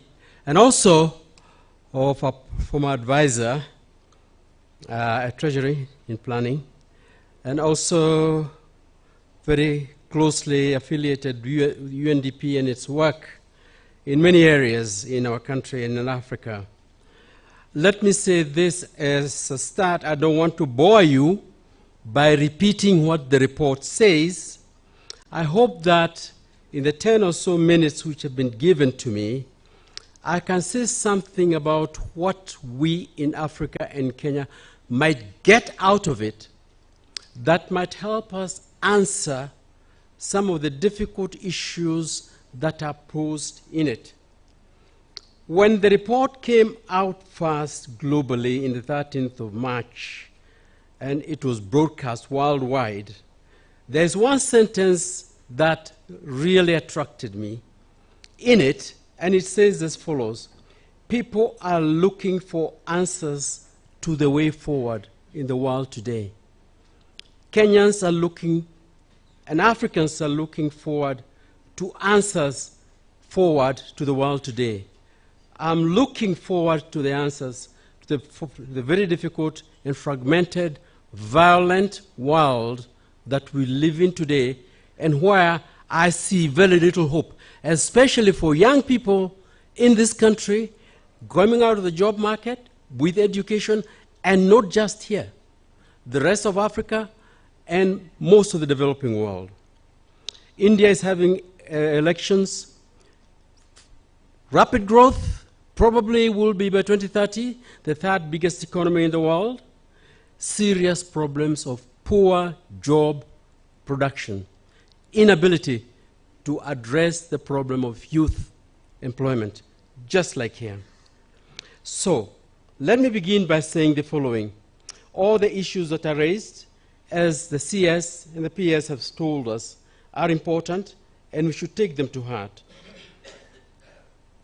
The problem is posed as a gridlock. Gridlock. Now, when did you hear this last? Outside physics and engineering, when did you hear of this last? I'll tell you, in social sciences, is when you look at the literature on the left on underdevelopment theory, which says that third world countries are locked, hemmed in a gridlock of underdevelopment. They run, but they're stationary. They grow, but they don't develop. And that, according to that theory, was premised on the relationship between North and South. After what happened in Southeast Asia, that theory became largely discredited. But there's another aspect in the social sciences I want you to think about, and that is the prisoner's dilemma. Those who know this. The prisoner's dilemma is a very simple model. You have two prisoners, they have a choice.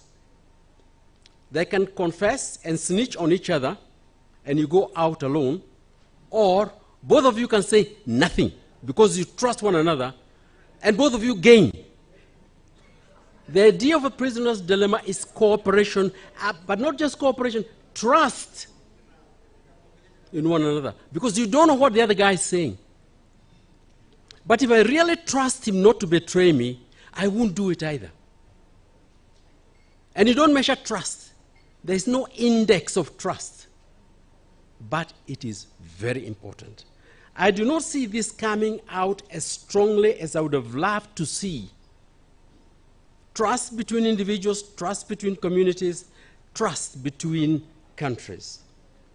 The second point I wanted to make is this. The report comes out very strongly on what has happened to the indicator. Very few countries in Africa have recovered to the extent of what they were. You saw the graph here from my friend Mbembe, to what they were in 2019, particularly in the underdeveloped countries, in the less developed countries, and most of those in Africa. Well, as first world countries, OECD countries are back on track. Yet at the same time, the gap between the richest and the poorest has widened after years of closing in. What to do? One of the things that keeps coming up here is populism and what the report calls the wicked forms of polarization. Wicked forms of polarization, like Limuru 3. You take a group and say you have a special need when all of us are worried about the floods in Kenya and in Africa and the world and climate change, and you haven't read the HDR. This is a problem. I picked that because it's immediate. But I lived in America, taught there. It's a very polarized society. And will be especially so if Trump gets elected in November. And it will affect you in this room, I tell you. Keep looking. Look at Germany. Who am I? I would never have thought the kind of politics from the right I'm seeing in Germany, in England, and in Western Europe. Forget about Hungary, because Hungary is a special case. No more democracies worry me, including in the Scandinavian countries. We are at polarization and politics as lies for political goals of division. Now, Hannah Arendt, the famous philosopher who wrote, she lived in Chicago, taught in the University of Chicago, The Origins of Totalitarianism, actually wrote a book on lies. He's a philosopher. And he says, politicians and lies go together everywhere. Don't be surprised. But if you force yourself truth-telling and picking up the facts, you will lose. The politicians and the liars and the propagandists will turn them against you. So her solution was step out of the politics if you want a solution. And create a persuasive narrative based on facts and the truth. That is why I still think, Mr. Vice Chancellor, the universities are so important when you're talking about institutions, because they're the best form, the best institutions where you can afford to step back deal with facts, and tell the truth unmolested. I know Christianity and Islam and all, those are platforms, but the truth they look for is not quite the secular kind of the one we have in universities.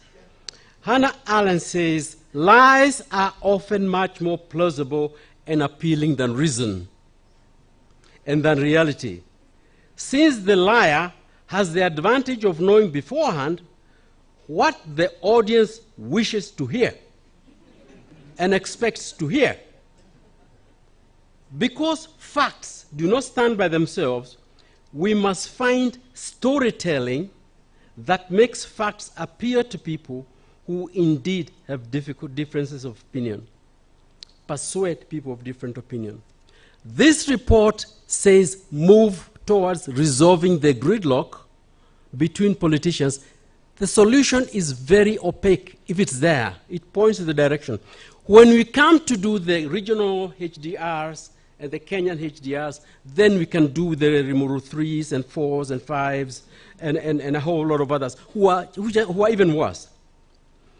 Second, in this report, I was concerned about the reason they give for global interdependence and institutions and recovering the public good. What do we in Kenya have to do with the destruction of the capacity of the WTO? It's the Americans who have paralyzed the functioning of the trade dispute resolution mechanism in the WTO. Nobody listens to us. We don't even sit in the Security Council even. So when violence occurs here in the Horn of Africa or where, we have to look for clients or live with it. Changing the architecture of WTA, Security Council, the President of Kenya has very rightly been talking about financing development architecture, which is the World Bank, and we had IDA here and funding. All these issues are important. But I hesitate to embrace it in the way that it is here without asking myself, how do we as Africans fit into this? Again, I don't want somebody from outside to come and tell us. I want us to generate a theory and a way of getting around it. I think our CS made a very good point here, saying let's go to details and let that be. And that applies to peace, to climate mitigation, to avoiding the wicked forms of polarization, from the Anthropocene to the personal. I want to go a little further on these public goods than is mentioned here. Health is a public good, and COVID repeats and recurs here. Particularly in the way it says, the simplest example, if my kid going to kindergarten or the nursery school has a virus, it will infect your kid if you brought them here. It is better that both of us had a way of containing it than allowing the contact. The same thing between communities, between peoples, between countries. Health is a public good, and therefore state intervention is important in this. There is not a word in this document about COVID and apartheid in vaccination, which you heard a lot in 2021, 2022. In December last year, the European Union destroyed 46 billion of expired vaccines. Switzerland alone destroyed 10 million doses of Moderna in October. At the same time, only 30% or 32% of Africans have round one COVID vaccinations. We asked, bring them here. No, we want to hoard them. We in Europe, we hoard them. The Americans actually sent some to Kenya, but that's a personal favor. 32% of Africans vaccinated. That is the worst example of lack of global cooperation you can think of. It should be there. Now, despite the fact that only 32% of Africans were vaccinated, fewer Africans proportionally died. Yeah. The Americans lost 1.1 million with all that wealth. All of Africa, 2.5 million. East Africa, 26,000. I'm asking our friends in public health in the university in Cambridge to look into why. Why should low vaccination in Africa go with high survival? And here, the ones with full vaccination and the money die more. India, by the way, very high level of casualties from COVID as well, despite the fact, and they also advance in pharmaceuticals in that country. If we are going to build a public good in health, we can't sweep these things under the carpet. A global architecture. Point number 2, I mentioned health. I want to talk about the ultimate public good, which is security, even more important than health. If you are secure, you have an army, the police that protects you, and a government that protects you. I gain, you gain, a visitor gains, you can keep adding. My consumption does not affect the overall consumption. But listen to this. We are told that the HDI of sub-Saharan Africa is the worst. Of all the regions, we are the worst. 0.55 2019, 0.549, almost the same, 2022. But listen to this. Some countries are doing better than others. This is the average. And who is doing the worst? Where are things absolutely the worst? Somalia, 0.38. Sudan, South Sudan, 0.38. Central African Republic, Niger, Mali, Burundi, Yemen, Burkina Faso, Sierra Leone, Mozambique. Of the 10 worst performers, only one, Yemen, is not in Africa. What do these countries have in common? State fragility, domestic violence, instability. Coup d'etats in Guinea, in Niger, in Mali, Burkina. That's Sahel belt. And Sudan, South Sudan, DRC, Somalia, Ethiopia is iffy. Listen, look closely.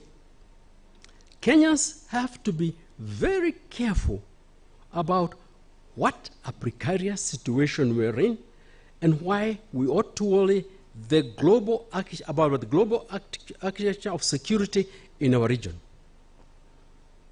Don't make fun of the fact that we are an island of peace in the region. Indeed, we are. The point is how to sustain that, because we can't sustain it without global architecture or regional architecture of help. It is not dealt with here, it is suggested, but as African countries, when it comes to Africa and Kenya, we must actually raise this question once again. Something else, global architecture of human rights, ICC, that I think we ought to look at. If you ask most African countries or most African citizens, other than security, including human security as defined by HDI, the question of corruption emerges at the top. How to deal with corruption, outflows of illicit finance, tax haven, so-called low-tax jurisdictions. Again, the issue of lies comes in. All these fancy terms are terms for crooks hiding money, which is illegal in so-called tax jurisdictions. And that money being protected. If you follow what the International Consortium of Investigative Journalists has brought out in the Pandora Papers, Panama Papers, etc., you'd be shocked. Shocked by the fact, not that poor countries which have no means of doing so have done not much, but first world countries in tackling the issue of illicit finance, corruption, and hiding of this corruption in low-tax domains. The issue of sovereign debt in Africa is not raised. We in Kenya, and I'm sure the minister would agree with me, have sovereign debt stress. The old system of the Paris Club is gone because we have China and lower other countries coming in. Zambia, Ethiopia, Ghana have defaulted. We ourselves, Mozambique, Nigeria, Senegal, are in a tough situation. Let me come to the last point, and that is Kenya. Yes, I think I agree completely with the country economist, Becky, that indeed Kenya looks better compared to other countries behind it. It doesn't look so good compared to the countries that have. We've been overtaken by other. Bangladesh from behind is 10, 15 positions behind us. Why? The minister said rate of growth. I think that is important.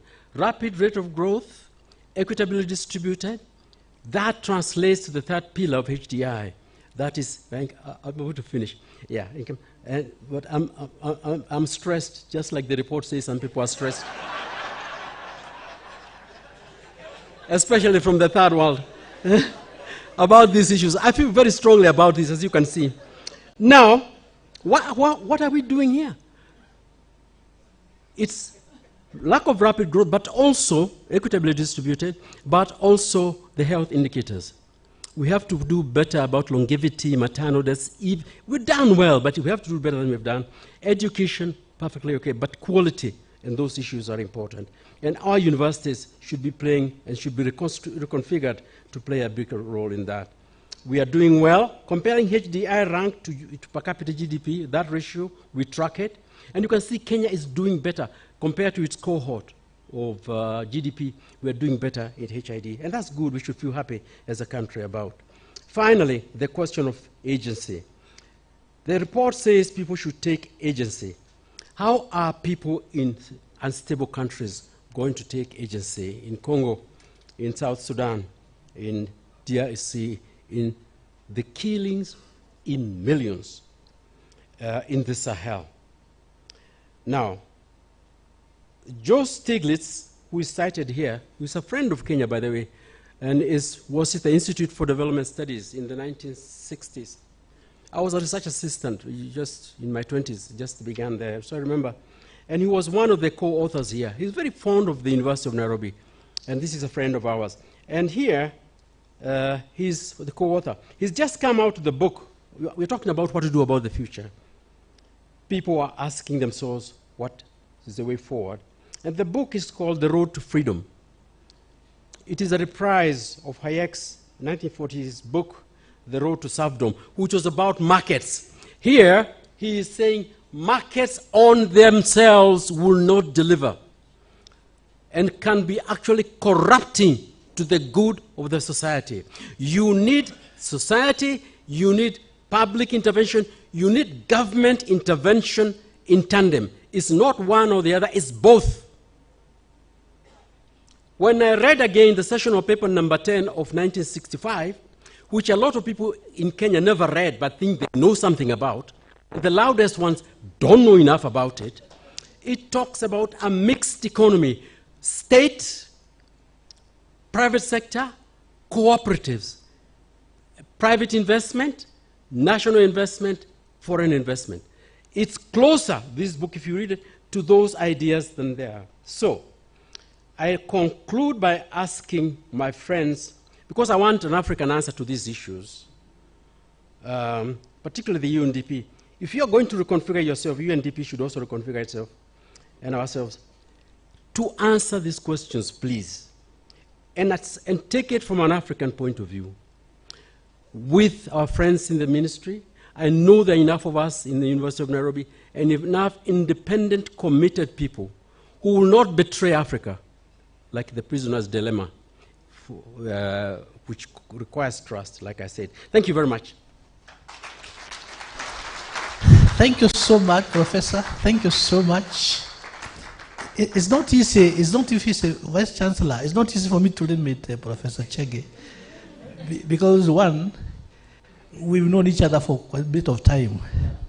People may not know, Professor, that you and I got presidential honors the same day by the President Kibaki. Thank you so much. Yes, ladies and gentlemen, we are more or less coming to a close. But of course, we need to have your say. Just maybe two or three comments from the floor. I'm informed that these discussions will continue through the provisions, social media platforms. So let's continue engaging. I think what basically this reflection is giving us are the challenges from where you sit. From where you sit, what is it that you can do to bring about positive change in this country? Me and the professors were there when the late President Kibaki launched the Vision 2030. I've never forgotten, here. And the President did not think the speech. We had struggled to do a speech, but he didn't look at the speech. He just looked around the rooms and looked at the youth and looked at them and told them, youth in this room, this vision belongs to you. I never thought, obviously, that I would realize the fruits of the visions until one day I found myself driving along the Thika Superhighway. Today we are using the expressway. There's GR. What is it that in our different responsibilities, constituencies, can we do to bring about the positive change in the Human Development Index? So we want to seek for 2 or 3 comments from the floor, and then we'll wrap it up. And of course, Nicholas will guide. So let's see your hand. Yes. And as we do this, Ms. Mandarina, from the Deputy Resident Rep, please be ready to give a vote of thanks. And I'm also informed that those of you who came and did not have a cup of tea, there's a bit of tea. Number 2 is that we are not giving physical copies of the report. I'm told that there's a QR code on the banners outside where you can be able now to scan and get a copy of a soft copy of the report. So please, let's have, yes, madam. Please say your name and quickly just give us your comment about the agenda of the day. Thank you. Thank you so much. My name is Kuresha Abdullahi from the Institute of Human Resource Management. One is a comment and the other is what is our positive contribution to this report. The comment is, I want us to move, and I'm glad Professor Chege has said, as Kenyans, more than just launching a report, but to see what is the improvement in terms of the index for us as a country. Because remember, the of change starts with us. And I also want to follow something the professor mentioned about the legal frameworks that exist. It's unfortunate that the CS and the PS are not here, but Professor Chege, just to disappoint you, we need the politicians for representation and legislation. So bear with us, we cannot do without them. But I want to point the finger to every professional in this room who failed this country. You have let your work be done by the politicians without guiding them and influencing where to go. And I come from the talent development world. As a HR professional, I know the economics will look at the numbers, but I want you guys to Google the Learning Lions, a digitalization program which is based in the desert in Turkana. That tells you it's possible for us to build our infrastructures. The question is, how do we address the inequality in terms of the infrastructure? Thank you. Thank you so much. Let's give her a hand of applause. I'm tempted to say now, this will be the last one now. This will be the last one. Now, one, I just want to clarify.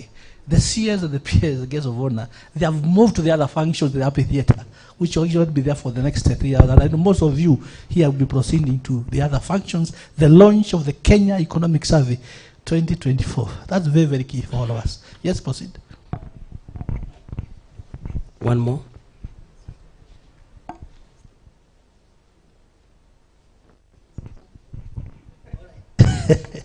I think we are done. As I say, let's continue engaging and they're doing the various what called social media platforms. May I now invite Madam Maderina Monojas to really give us a vote of thanks. And then thereafter, ladies and gentlemen, all of you now can leave at your own pleasure. And we also invite you to the other functions at the amphitheater where our guest has already proceeded. Thank you.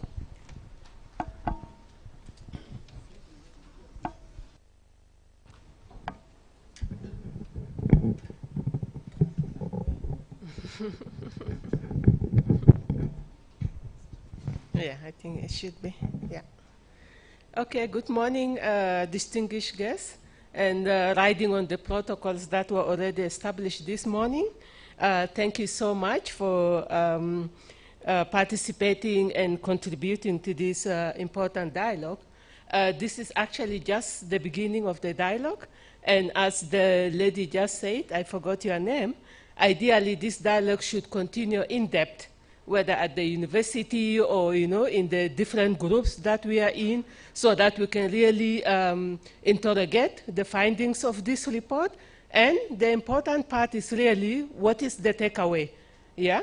We have had several thematic areas being mentioned, that there are indeed a lot of areas of interdependence that Kenya, as part of the global society, is concerned with.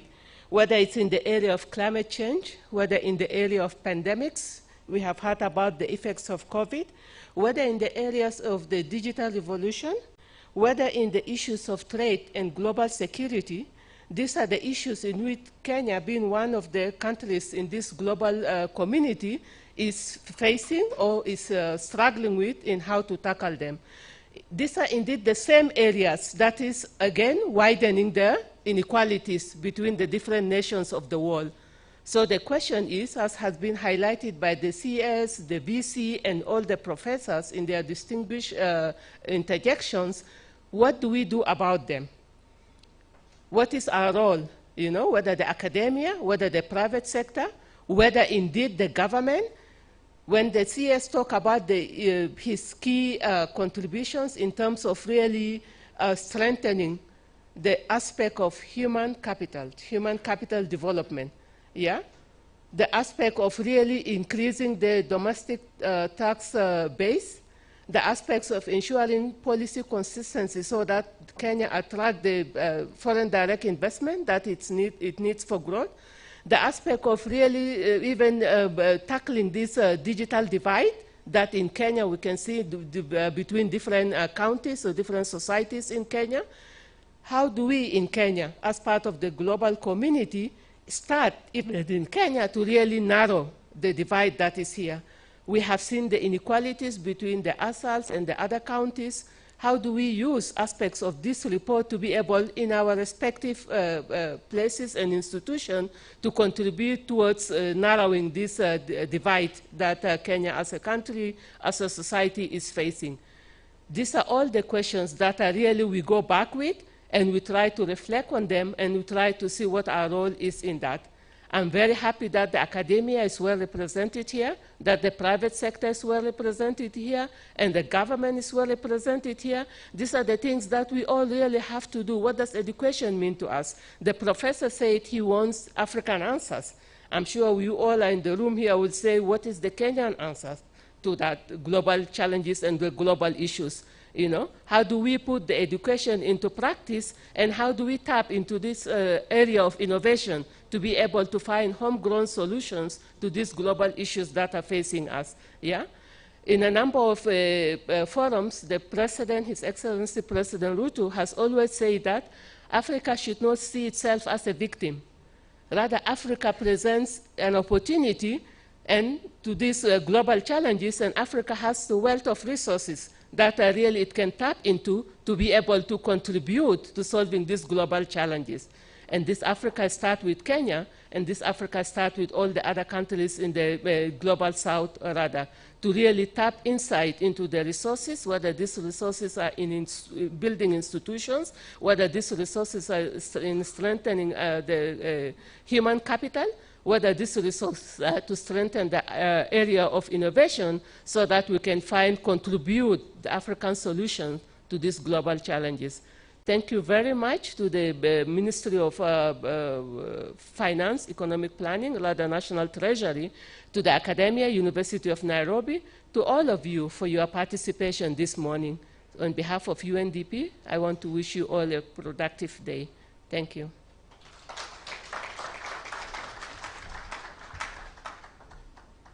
Thank you so much, Madam. Karibu sana. I think the gentleman, allow me with the powers bestowed on me to declare this meeting adjourned. Thank you.